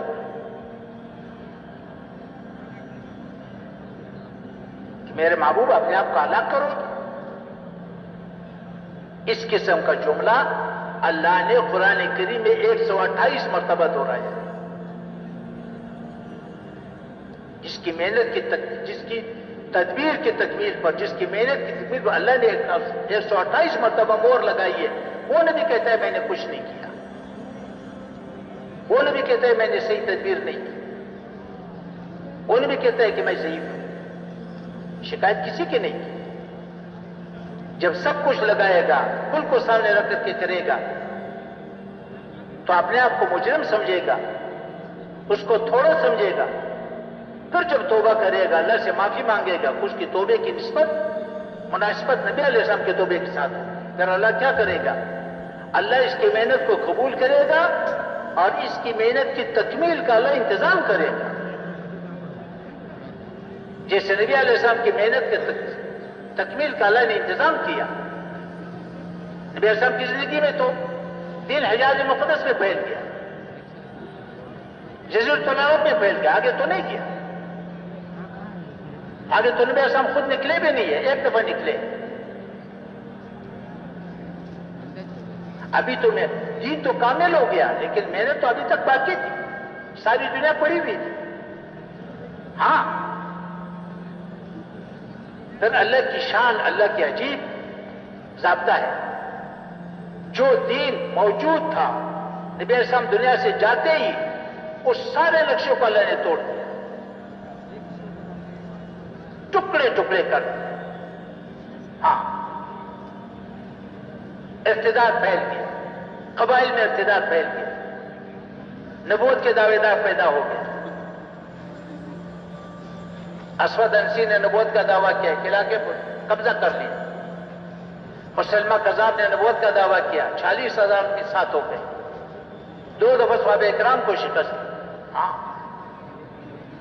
سینکڑوں صحابہ اکرام کو شہید کیا. طلحہ بن خویلد اسدی نے نبوت کا دعویٰ کیا, بہت بڑا مجمع ساتھ ہو گیا. لقیط بن مالک نے نبوت کا دعویٰ کیا, ایک میدان میں اس کے 10,000 آدمی قتل ہو گئے. ایک عورت تھی سجا بن حارث, اس نے نبوت کا دعویٰ کیا, 10,000 آدمی اس کے ساتھ ہو گئے.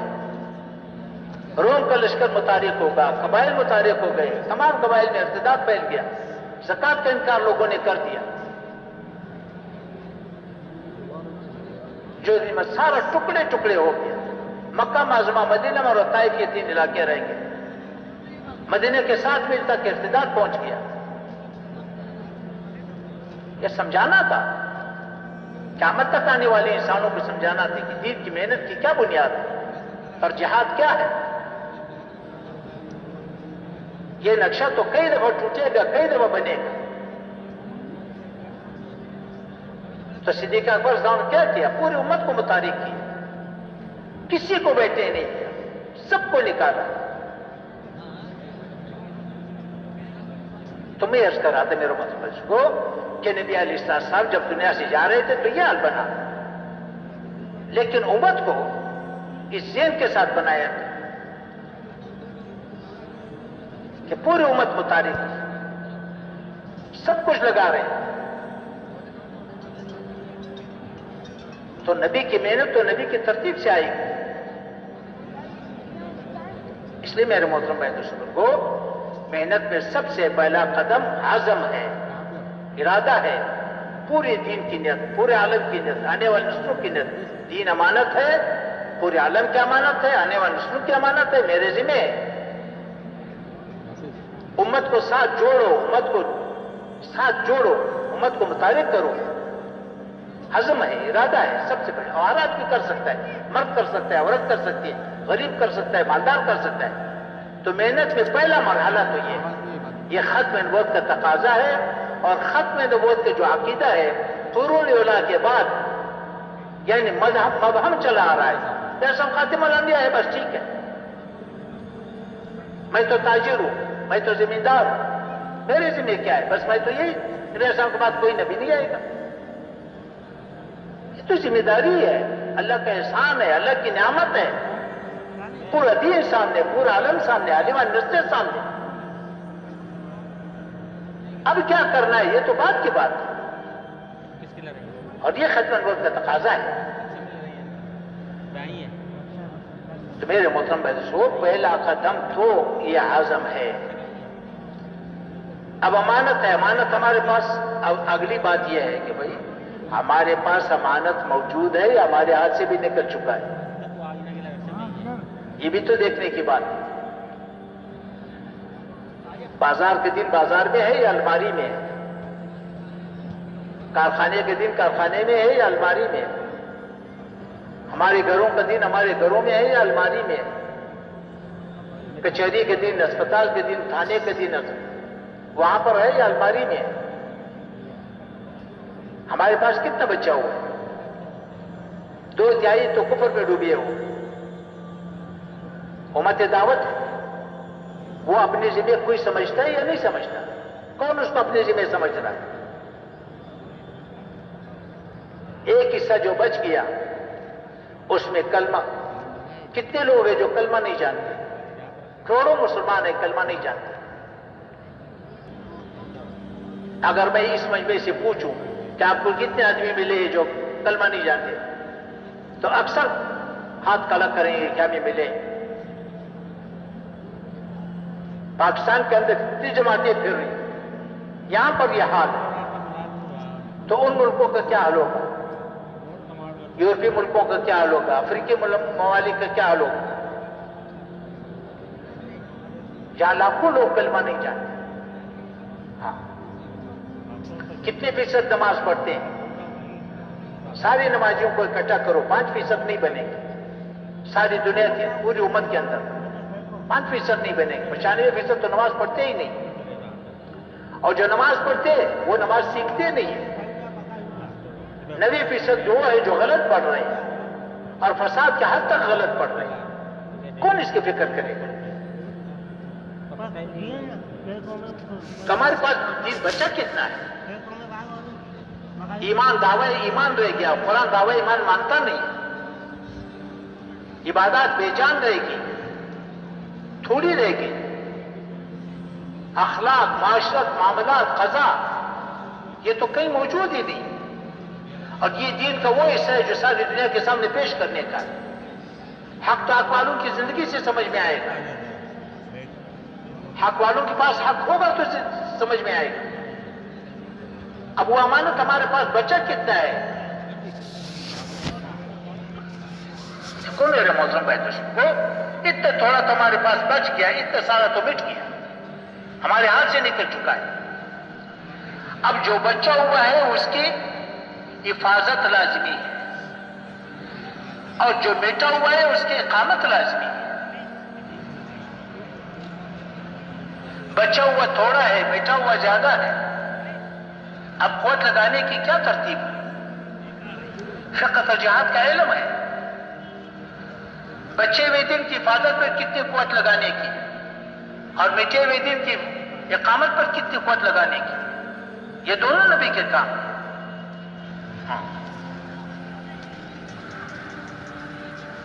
اقامت دین سے کیا مراد ہے؟ کیا بازار کا دین الماری سے بازار میں پہنچ جائے، کچہری کا دین الماری سے کچہری میں پہنچ جائے، کارخانے کا دین الماری سے کارخانے میں پہنچ جائے، ہمارے گھروں کا دین الماری سے ہمارے گھروں میں پہنچ جائے۔ ہمارا تو دین چادواری کے اندر بند ہے اور ملک مال والوں کا محتاج ہے۔ ہمارا تو دین یرغمال ہے، مال والوں کے یہاں یرغمال ہے، چادواری کے اندر بند ہے، چادواری سے باہر دین کہیں نظر نہیں آ رہا۔ ہمارے پاس بچہ کتنا ہے؟ اس کی فکر کون کرے گا؟ ایک دین کا کام کرنا ٹھیک ہے، دین کا کام کر رہا ہے، جو مسجد کی جھاڑو دے گا بخشش یقینی، میں مانتا ہوں، لیکن دین تو وجود میں نہیں آئے، باطل تو نہیں ٹوٹے گا۔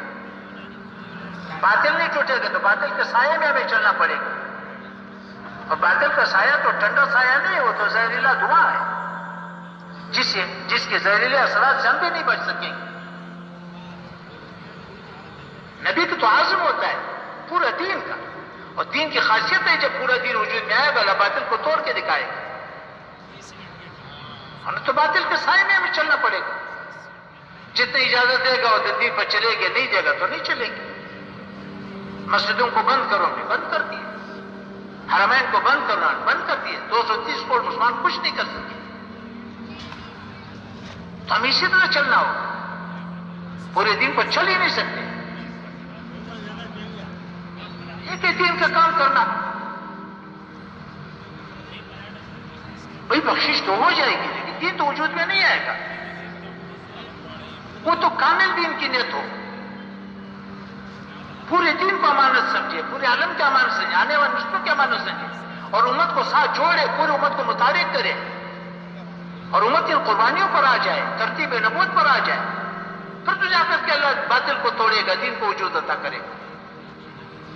ورنہ تو ہر آدمی اپنے آپ پر خوش ہوگا، بس ٹھیک ہے میں دین کا کام کر رہا ہوں، بخشش تو ہو جائے گی، دین وجود میں نہیں آئے گا۔ اس کے لیے تو سب سے پہلے ختم النبوت کے تقاضے کو سامنے رکھنا اور یہ دیکھنا کہ ہمارے ہاتھ سے، اس لیے ہماری جو اس وقت محنت ہے وہ تبلیغ نہیں ہے۔ بھائی تبلیغ تو لوگوں نے نام رکھا ہوا ہے، تبلیغ کب شروع ہوگا؟ تبلیغ تو اس دن شروع ہوگا جب کامل دین لے کر کے مائیت الہیہ سمیت، جیسے صحابہ اکرام لے کے گئے تھے، دعا مانگتے تھے، فرشتے اترتے تھے، ہوائیں مسخر تھی، پانی مسخر تھا، آگ مسخر تھی۔ ہاں کامل دین لے کر کے دنیا میں پھرے، ساری دنیا نے دیکھ لیا کہ اللہ ان کے ساتھ ہے، خود بھی ان کو اطمینان تھا کہ اللہ ہمارے ساتھ ہے، باطن بھی دیکھتا تھا کہ اللہ ان کے ساتھ ہے۔ اس لیے میرے محترم بھائی کو محنت میں نبی کی ترتیب ہے، تو سب سے پہلے نبی علیہ السلام نے محنت کہاں سے شروع کی؟ پہلے عزم ہے، ارادہ ہے، پھر اس کے بعد امت کو ساتھ جوڑو، امت کو ساتھ جوڑنا، امت کو متحرک کرنا، ہر ایک کا ذہن بنانا۔ استعداد اللہ نے بڑی رکھی ہے، ایک امتی پوری امت کو متحرک کر سکتا ہے، اس کو ذہن پر بنانا۔ اور یہی مشکل ہے کہ جو آدمی جتنے دین کا کام کر رہا ہے اس سے زیادہ اپنے ذمہ نہیں سمجھتا، اس سے زیادہ اپنے ذمہ سمجھتا بھی نہیں ہے کہ میں تو اتنا کر سکتا ہوں، اس سے زیادہ میں نہیں کر سکتا ہوں۔ لا یکلف اللہ نفسا الا وسعها، میں تو اتنا کر سکتا ہوں، اور یہ دلیل بنائے۔ حالانکہ ہر امتی کے اندر اللہ نے استعداد پہلے دیا، مطالبہ بعد میں کیا۔ پوری امت کو متحرک کرنے کا اللہ نے استعداد پہلے دیا، اس لیے پھر پوری امت کو مطالبہ کیا، اور یہی مقصد ہے لا یکلف اللہ نفسا الا وسعها۔ اس لیے پورے دین کو سامنے رکھ کر کے محنت کرنا، مٹے ہوئے دین کی فکر کرنا۔ دیکھو اقامت دین پر کتنی قوت لگانے کی ضرورت ہے، حفاظت دین پر کتنی قوت لگانے کی ضرورت ہے، اور ترجیحات ہے، دین میں ترجیحات ہے، جوج میں بھی ترجیحات ہے، اور ترجیحات کا صحیح تعین یہ توقع ہے، دین کے لحاظ سے بھی، جوج کے لحاظ سے بھی۔ دیکھو ہماری جتنے بھی دینی شعبے ہیں، جتنے بھی دینی شعبے ہیں، یہ دینی شعبے امت کی ضرورت کے لیے بنی ہے۔ جتنے بھی دینی شعبے ہیں یہ امت کی ضرورت کے لیے بنی ہے۔ ہاں جتنا دین بچا ہوا ہے ان کی برکت سے بچا ہوا ہے، جو مٹ گیا وہ تو مٹ گیا، جو بچا ہوا ہے وہی ان شعبوں کی برکت سے بچا ہوا ہے، اور کوئی شعبہ دوسرے کا بدل نہیں بن سکتا۔ ہر شعبے کی اپنی اہمیت ہے اور ہر شعبے کی اپنی ضرورت ہے، یہ امت کی ضرورت کے لیے بنی اور یہ ایک دوسرے کی معاونت کے لیے بنی۔ سارے شعبے ایک دوسرے کے معاون بنیں گے تو امت کو سنبھالیں گے، پھر تو امت کی رہبری بھی کر سکیں گے، امت کو سنبھال بھی سکیں گے۔ لیکن یہاں پر بھی جو حادثہ ہے وہ یہ حادثہ پیش آیا، میرے معزز دوستوں کو حادثہ یہ پیش آیا کہ جو بھی شعبہ ہے اس کی تکمیل نہیں ہے، اب جس ضرورت کے لیے بنی ہے اس ضرورت کے لیے پورا نہیں ہے، اس ضرورت کو پورا نہیں کر سکتا۔ اور جتنے ہمارے دینی شعبے بنے ہیں یہ سارے دینی شعبے امت کی ضرورت کے لیے بنی ہیں، لیکن یہ شعبے موقوف ہے طلب والوں، بے طلب امت کو تو ہم نے اپنے حال پہ چھوڑ دیا، باطل نے سینے سے لگا لیا، دین کے نقشوں کے مٹانے پہ لگا دیا، ہم نے اپنے حال پہ چھوڑ دیا۔ یہ سارے دینی شعبے موقوف ہے طلب والوں، اور طلب والے محدود ہیں، تھوڑے ہیں، اور ہر شعبہ دین کی ضرورت کے لیے ناکافی ہے، جس ضرورت کے لیے بنی اس کے لیے ناکافی ہے۔ اب ان شعبوں کی تکمیل کی کوشش کریں گے تو چونکہ طلب والی امت وہ تو تھوڑی ہے، ایک کی تکمیل کریں گے تو آلے کا نقص بنے گا، دوسرے سے کیش کہلانا پڑے گا، تو ایک شعبے کی تکمیل کریں گے دوسرے کا نقص پیدا ہوگا، وہ تو پورے ہوں گے نہیں۔ اس لیے جب تکمیل کی کوشش کی جائے گی دوسروں، دیکھو یہ خالص سونا ہے، خالص سونا، طلب والے خالص سونا ہے۔ اب سونے کے برتن بنے ہوئے ہیں، اس کے زیورات بنے ہوئے ہیں، اور اس کے جو سکے بنے ہوئے ہیں، مختلف چیزیں سونے کی بنی ہوئی ہیں، اور ہر چیز جو ہے نا وہ قیمتی ہے، اس کے سونے کی ہر چیز قیمتی ہوتی ہے۔ لیکن سوال یہ ہے کہ زیورات بناؤ گے تو برتنوں کو پگھلانا پڑے گا، کیونکہ سونا تو اور ہے نہیں۔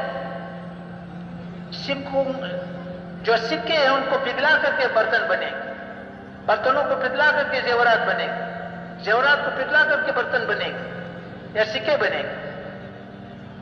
تو سونے کی مقدار میں تو اضافہ نہیں ہوگا۔ یہی حال طلب والوں کا ہے، طلب امت خالص سونا ہے، ایک شعبے کی تکمیل کرو گے دوسرے سے نکالنا پڑے گا،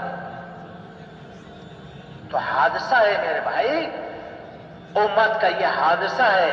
اس لیے ہر شعبہ دوسرے سے معاونت کے بجائے ایک دوسرے سے خوفزدہ، ہمارے شعبے ایک دوسرے سے معاونت کے بجائے ایک دوسرے سے خوفزدہ ہے۔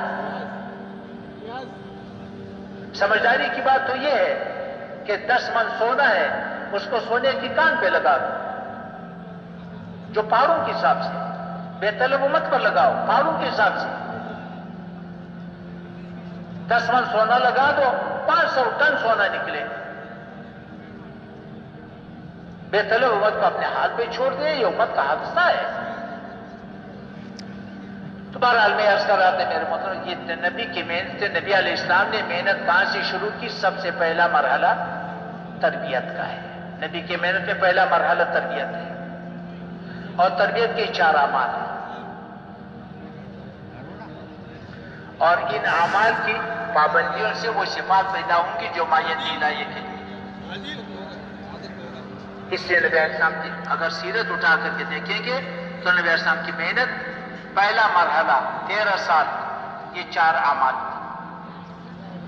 جو بھی کلمہ پڑھتا اس کو دعوت پہ ڈالتا، دعوت دو، مار کھاؤ، ہاتھ مت اٹھاؤ، مقابلہ مت کرو، شکایت بھی مت کرو، ہمدرد بن کے جاؤ، خیر خواہ بن کے جاؤ، بے غرض بن کر کے جاؤ، نرمی سے دعوت دو۔ ہاں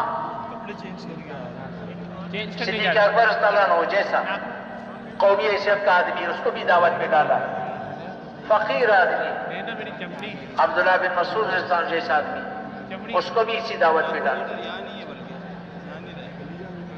غلام بلال رضی اللہ عنہ، اس کے بعد عمار رضی اللہ عنہ، اس کو بھی جو اسی پہ ڈالا، سب کو اسی دعوت پہ، عورتوں کو بھی مردوں کو بھی سب کو دعوت پہ ڈالا، دعوت دو، مار کھاؤ، ہاتھ مت اٹھاؤ، مقابلہ مت کرو، شکایت بھی مت کرو، ہمدرد بن کے جاؤ، خیر خواہ بن کے جاؤ، بے غرض بن کر جاؤ، نرمی سے دعوت دو، شفیق بن کے دعوت دو۔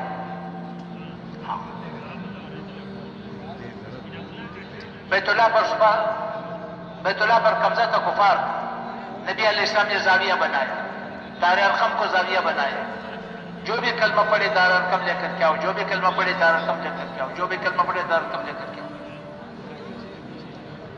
وہاں پر 3 اعمال تھے، قرآن کی تعلیم ہوتی تھی، ایمان کی مجلس ہوتی تھی، محنت کے مشورے ہوتے تھے، اور وہ بھی 24 گھنٹے آباد تھی۔ صدیق اکبر کو کفار نے مارا، بے ہوش کر دیا، رات کو ہوش آئی کہ مجھے نبی علیہ السلام کے پاس لے کے جاؤ، کہ ابھی تو خطرہ ہے، لوگ پھر رہے ہیں۔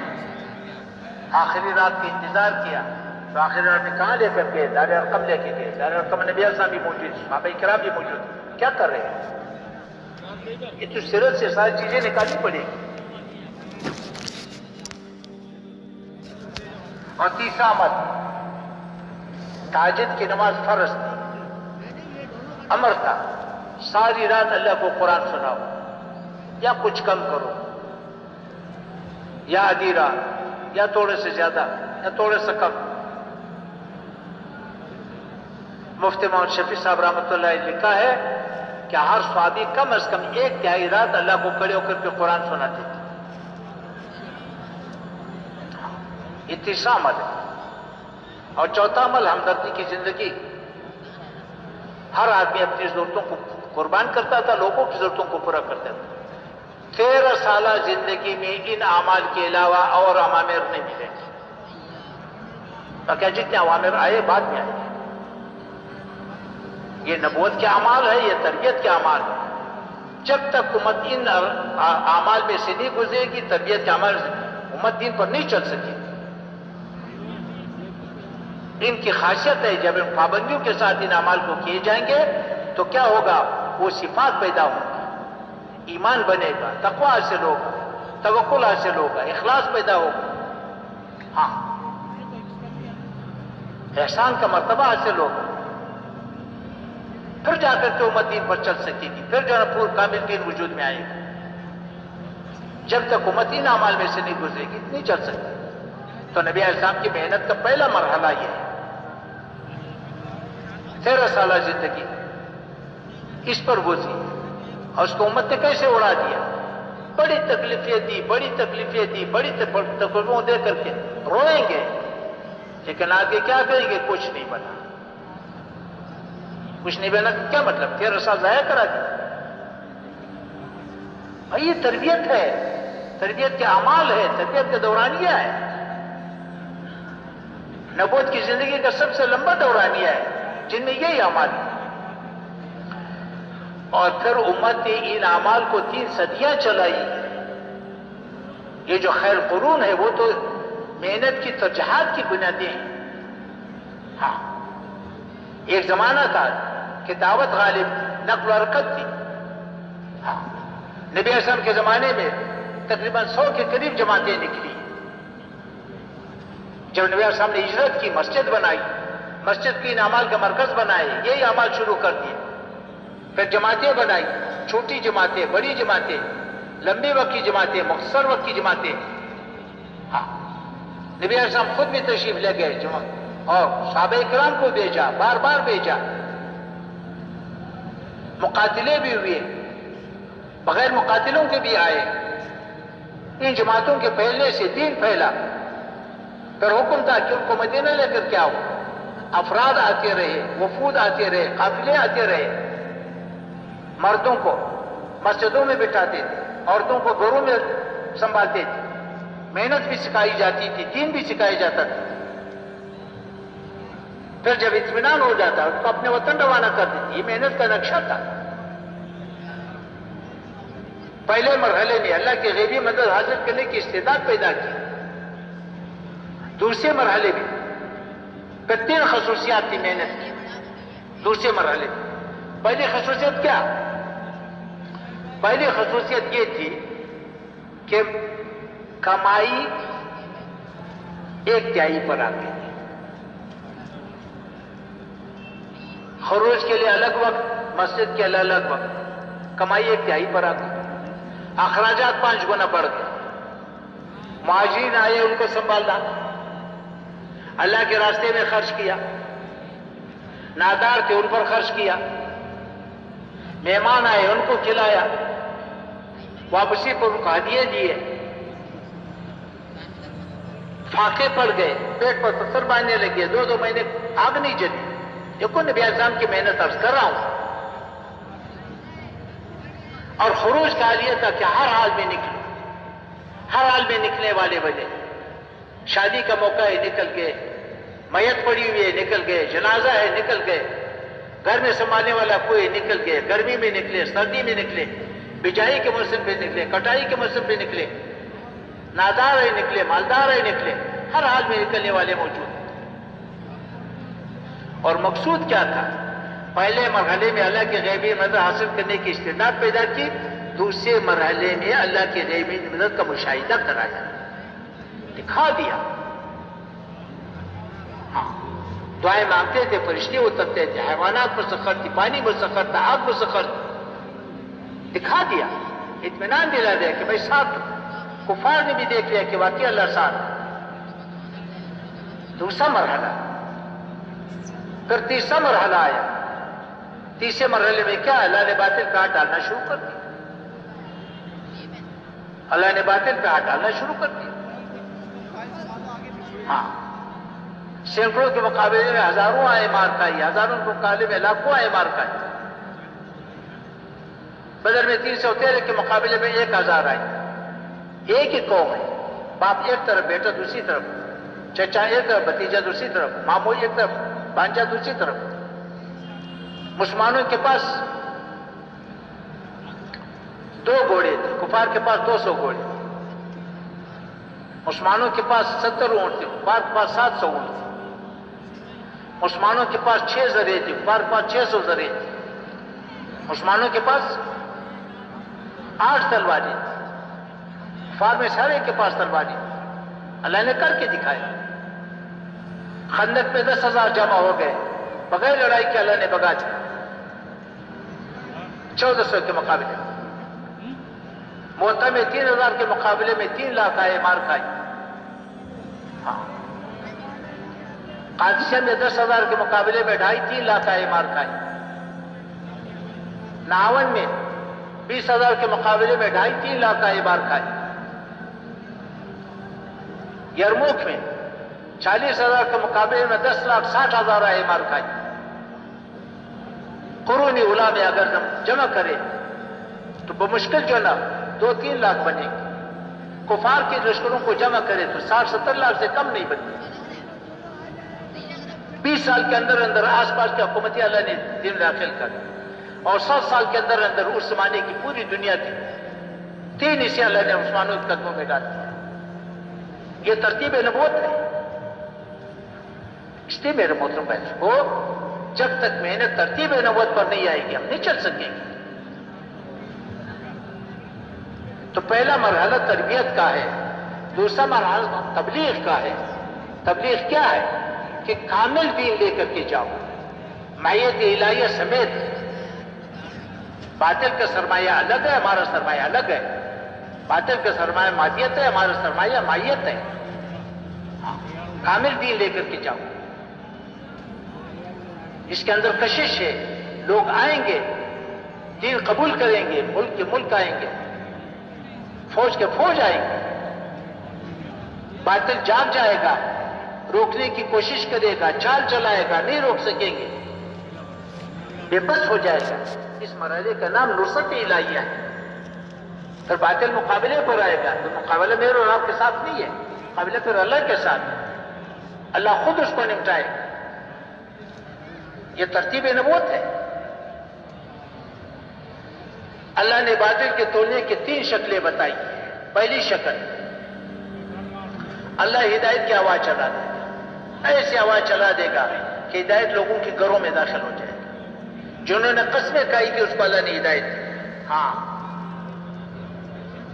جنہوں نے قسمیں کھائی تھی اللہ نے ان کو بھی ہدایت دی. خالد بن ولید رضی اللہ عنہ، عمر بن عاص رضی اللہ عنہ، اکرمہ رضی اللہ عنہ، صفوان بن امیہ رضی اللہ عنہ، قسمیں کھائی تھی. اللہ نے ان کی ہدایت دی اور ملکوں کی ہدایت کا ذریعہ بنایا. ہاں، ایسے اللہ نے ہدایت عام کر دی. تو اللہ جل شانہ نے ہدایت کو عام کر دی. ہدایت کی آواز چلا دی. یونس علیہ السلام کی پوری امت کو اللہ نے اکٹھی ہدایت دی. ایسے اللہ ہوا چلا دے گا، عام ہدایت عام ہو جائے گی. اور دوسری شکل یہ ہے کہ اللہ نے براہ راست کارروائی کی. کسی پر پتھر برسائے، کسی پر آگ برسائی، کسی پر زمین پلٹایا، کسی کو زمین میں دنسا دیا، کسی پر پانی چھوڑا، کسی پر ہوا بیچی. آج بھی کر سکتا ہے، اللہ کے لیے کوئی مشکل نہیں.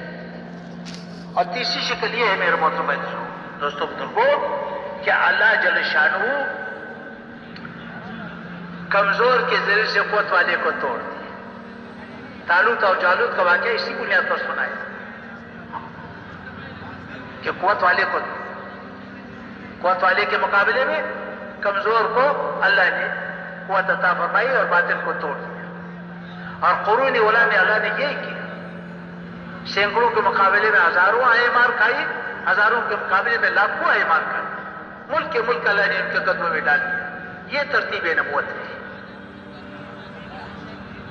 اس وقت جو ہم کر رہے ہیں میرے محترم بھائی, کوئی اس وقت جو ہم کر رہے ہیں یہ تبلیغ نہیں ہے, یہ تو نورانی قاعدہ ہے. ابھی تو برتی ہو رہی ہے اور برتی میں سارے رو رہے ہیں.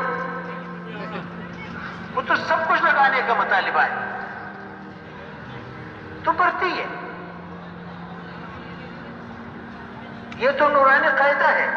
الف با تا ثا ہے قاف, یہ قرآن نہیں ہے. یہ تو نورانی قاعدہ ہے, لیکن قرآن کے لیے لازمی ہے. قرآن کے لیے لازمی ہے. اس مرحلے سے گزریے گا, ہمارا تربیت کا مرحلہ ہے. تربیت سے گزریں گے تب تو جا کر کے پھر تبلیغ شروع ہوگی. اس لیے میرے محترم, باطل کو تو اللہ توڑے گا, ہم نہیں توڑ سکتے. باطل کے توڑنے کے 3 شرائط پر اللہ باطل کو توڑے گا. یاد رکھو, پہلا یہ ہے کہ ایسا مجمع وجود میں آ جائے جس کی زندگی میں کامل دین ہو, تاکہ لوگوں کی حجت باقی نہ رہے. پھر اللہ باطل کو توڑے گا. ایسا مجمع ہو, بے شک ہزاروں کا مجمع ہو, جس کے جو ساری دنیا کو دین دکھا سکے, لوگوں کو دین کے سمجھنے میں مشکل پیش نہ آئے. کیوں تو بازار کا دین, کارخانے کا دین, ہمارے گھروں کا دین وہ لوگوں کو نظر آئے گا. ایمان تو نظر آتا نہیں. روزہ ہمارے پیٹ میں ہے, نماز ہم مسجد میں پڑھتے ہیں, زکوٰۃ مسلمان کو دیتے ہیں, جہاں حج ہے وہاں تو کافر کا داخلہ ہی منع ہے. اس کو تو بازار کا دین دکھانا پڑے گا, گھروں کا دین دکھانا پڑے گا, کارخانے کا دین دکھانا پڑے گا, جہاں ہماری روزگار ہے وہاں کا دین دکھانا پڑے گا. پھر تو جا کر کے دین پھیلے گا. وہ تو ہمارے پاس ہے نہیں. اس لیے یہ ہماری تربیت ہے. تبلیغ تو اس دن شروع ہوگی. تو باطل کو اللہ کب توڑے گا؟ جب کامل دین ہو. ہاں یہ بات الگ ہے. اس کے یہ مطلب نہیں ہے کہ اگر ہم نے دین پیش نہیں کیا تو کفار جو ہے نا معذور ہوں گے. اس بات کو بھی سمجھنے کی ضرورت ہے. مسلمان سے الگ مطالبہ ہے, کفار سے الگ مطالبہ ہے. مسلمان سے مطالبہ یہ ہے کامل دین پیش کرو. اگر پیش نہیں کیا تو یہ مجرم ہے. اور کفار سے مطالبہ یہ ہے کہ میں نے تمہیں عقل دیا ہے, سمجھ عطا کیا ہے, تو نے حق کو تلاش کیوں نہیں کیا؟ 300 سال پہلے جہاز نہیں تھا, ریلوے نہیں تھا, ریل گاڑیاں نہیں تھی, موٹریں نہیں تھی. میں نے تمہیں عقل دیا, تو نے کہاں سے تلاش کیا؟ ایسے ہزاروں سال جو دین پر اللہ نے کامیابیاں دی ہے وہ تمہارے سامنے تھی, تم نے اس کو تلاش کیوں نہیں کیا؟ اس لیے کفار کو بھی سزا ملے گی کہ تم نے حق تلاش کیوں نہیں کیا, اور مسلمان کے یہ جرم ہے کہ تم نے حق پیش کیوں نہیں کیا. تو پہلی وجہ پھر اللہ باطل کو توڑے گا. کامل دین وجود میں آئے گا, پھر اللہ باطل کو توڑے گا. اور دوسری شرط, باطل کے پاس جتنے نقشے ہیں جب تک ان نقشوں کا یقین ہوگا اللہ باطل کو نہیں توڑے.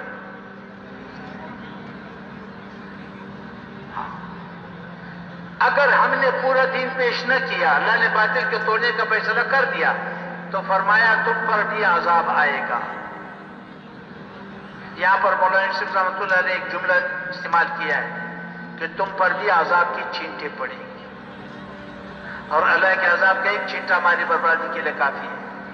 اس لیے فقہ کا اصول ہے کہ جب علت مشترک ہوتی ہے تو فیصلہ ایک ہوگا. اب وہ بھی نافرمان, تو بھی نافرمان, اللہ اس کو عذاب دے اور تمہیں چھوڑ دے. اور دوسری شرط, باطل کے پاس جتنے نقشے ہیں جب تک وہ نقشے تمہیں ٹیکرے نظر نہ آئے اور سارا باطل تمہیں فقیر ماز نظر نہ آئے, اس کے پاس کچھ بھی نہیں. اللہ مولا ولا مولا لو, اس کے پاس تو کچھ نہیں. جس کے پاس اللہ نہیں ہے اس کے پاس تو کچھ نہیں. تو جب تک وہ ٹھیکرے نظر نہ آئے, سارا باطل فقیر ماز نظر نہ آئے, اور یہ اس وقت ہو سکتا ہے جب اللہ سے لینا سیکھے, اللہ کو منانا سیکھے, اللہ کا تعلق ہو, اللہ سے مانگنا ہو, اللہ کے سامنے رونا ہو، اللہ کا تعلق ہو، معیت کی صفات ہو، پھر تو جا کر باطل کے نقشے میں ٹھیکرے نظر آئیں گے۔ اور ان صفات کے بغیر میرے بھائی، ان صفات کے بغیر تو دین بھی دین نہیں بنے گا۔ ان کی صفات کے ساتھ بازار چلائیں گے تو بازار دین بنے گا، کارخانہ دین بنے گا۔ ہاں، تو اس لیے ان صفات کو حاصل کریں گے تو پھر باطل کی پرواہ نہیں ہو، پھر ٹھیکرے نظر آئیں گے، پھر باطل فقیر ایمان نظر آئیں گے۔ اگر باطل کے نقشوں کا یقین تھا اور اللہ نے باطل پہ ہاتھ ڈال دیا تو فرمایا ان کے نقشوں پر تم ایک دوسروں کو قتل کرو۔ قرون اولا میں جتنے ممالک فتح ہوئے، کہیں بھی مال غنیمت پر کوئی جنگ ثابت نہیں کر سکتا۔ اور تیسری شرط یہ ہے کہ باطل کے پاس باطل کی ہدایت کے لیے بے چینی نہیں ہوگی تو اللہ باطل کو نہیں توڑے۔ جب تک باطل کی ہدایت کے لیے بے چین نہیں ہوں گے اللہ باطل کو نہیں توڑے۔ اس لیے میرے محترم اس کو محنت ہے، محنت کو نئے نبوت پر لانا، ترتیب نبوت پر لانا۔ انبیاء نے کیسے محنت کی، نبی صاحب نے کیسے محنت کی، 3 صدیاں اس محنت پر گزری۔ کسی زمانے میں دعوت غالب تھا، کسی زمانے میں علم غالب تھا، کسی زمانے میں عبادت غالب رہی، اس کی اپنی ضرورتیں تھیں۔ یہ جو خیر قرون ہے یہ تو محنت کی ترجیحات کے لحاظ سے خیر قرون بنا ہے۔ ایک زمانہ تھا کہ نکلو نکلو نکلو نکلو نکلو، نبی صاحب کے زمانے میں سب کو نکالا، 100 جماعتیں بنائی، 100 جماعتیں نکلی 10 سال کے اندر۔ پھر صدیق اکبر صاحب کا زمانہ آیا، نکلو نکلو نکلو نکلو، کسی کو بیٹھنے نہیں دیا۔ ایسا بھی دن آیا کہ مسجد نبی میں اذان دینے والا بالغ مرد نہ رہا، کئی لشکر نکالے۔ پہلے ارتداد کو روکنے کے لیے پورے مجمع کو نکالا، پھر اس کے بعد روم اور فارس پہ ہاتھ ڈالا، نکلو نکلو نکلو۔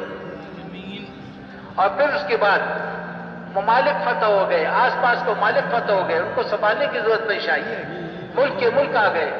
اب سنبھالنے والا زیادہ سے زیادہ 4-5 لاکھ، اور اسلام میں آنے والے کروڑوں بن گئے۔ یمن، حبشہ، مصر، شام، عراق، دوت الجندل، اسرا کی پوری حکومت، اب یہ تو لاکھوں میں کروڑوں لوگ آ گئے۔ اب ہزاروں نے، لاکھوں نے ان کو کیسے سنبھالا؟ 3-4-5 لاکھ والوں نے کیسے سنبھالا؟ ان کو ارتداد سے بھی بچایا، ان کو دین بھی سکھایا۔ اس لیے غالب عمل ہے، علم رہا۔ چونکہ صحابہ کرام دنیا سے جا رہے تھے، بڑے بڑے حلقے علم کے لگے لوگوں کو دین سکھانے کے لیے، دعوت بھی موجود تھی، لیکن علم غالب رہا۔ پھر ایسا بھی وقت آیا، مادی نقشے آ گئے، بڑے بڑے نقشے آ گئے، انہیں لوگوں کو متاثر کیا، ملک کے ملک آ گئے، بڑے بڑے نقشے آ گئے، مال غنیمت آ گئی، زمینیں آ گئی، اس نے لوگوں کو متاثر کیا اور علم عام ہو گیا، مجاہدہ نہ رہا۔ جب مجاہدہ نہ رہا تو پھر عبادت کو غالب کیا گیا، عبادت غالب رہی۔ 3 صدیاں امت نے ان اعمال کو چلایا۔ اس کے بعد جو ہے نا پھر کیا ہوا؟ پھر وراثت آ گئی، پھر معاملہ وراثت پر آ گیا، اجتماعیت ٹوٹ گئی۔ اس لیے میرے محترم یہ محنت ہے، محنت کا نقشہ ہے۔ جب تک ترتیب نبوت پر نہیں آئیں گے دین زندہ نہیں ہوگا۔ اس لیے میرے محترم وہ پوری محنت کو سامنے رکھ کر کے اب ہم اللہ کے راستے میں نکلیں گے۔ جو محنت کرے گا اس کے اندر خاصیت ہے کہ اللہ پاک ہدایت کی آواز چلائے گا، دین کی سمجھ عطا کریں گے، ہدایت کی آواز چلائے گا، روشنی ملے گی۔ ہاں، روشنی ملے گی، ہدایت کا نور ملے گا، اور اللہ ہدایت کا ذریعہ بنائے گا۔ کسی کو ہزاروں کا، کسی کو لاکھوں کا، کسی کو ملکوں کا، کسی کو قوموں کا ذریعہ بنائے گا۔ اور میرے محترم دوستوں بزرگوں، جہاں تک نیت کریں گے، عزم کریں گے، اللہ اس کے اثرات ڈالے گا، پورے عالم پر اثرات پڑیں گے، ہماری نیت کے اثرات پڑیں گے، محنت کے اثرات پڑیں گے، اللہ پاک سمجھ عطا کرے گا۔ ہاں، پورا دین کیسے زندہ ہوگا؟ اللہ مدد کرے گا، نصرت کرے گا، تربیت کرے گا، اجر انبیاء کرام کے پیمانے سے عطا کرے گا۔ نبیوں کا راستہ ہے، خاتم الانبیاء کی وراثت ہے، تو اللہ پاک اجر اسی لحاظ سے عطا کرے گا، اور اللہ جل شانہ ان کا حشر انبیاء کرام علیہ السلام اور صحابہ کرام کے ساتھ کرے گا۔ اب بتاؤ پورے عالم کے لیے کون کون تیار ہے اور نہ کون تیار ہے؟ جو کچھ سنا اللہ پاک اس پر عمل کرنے والا اور ساری کی ساری انسانیت تک پہنچانے والا بنائے۔ دین کی بات پھیلانا صدقہ جاریہ ہے۔ مزید ہماری ویڈیوز کو دیکھنے کے لیے ہمارے چینل دعوت تبلیغ کو سبسکرائب کریں۔ جزاکم اللہ خیرہ۔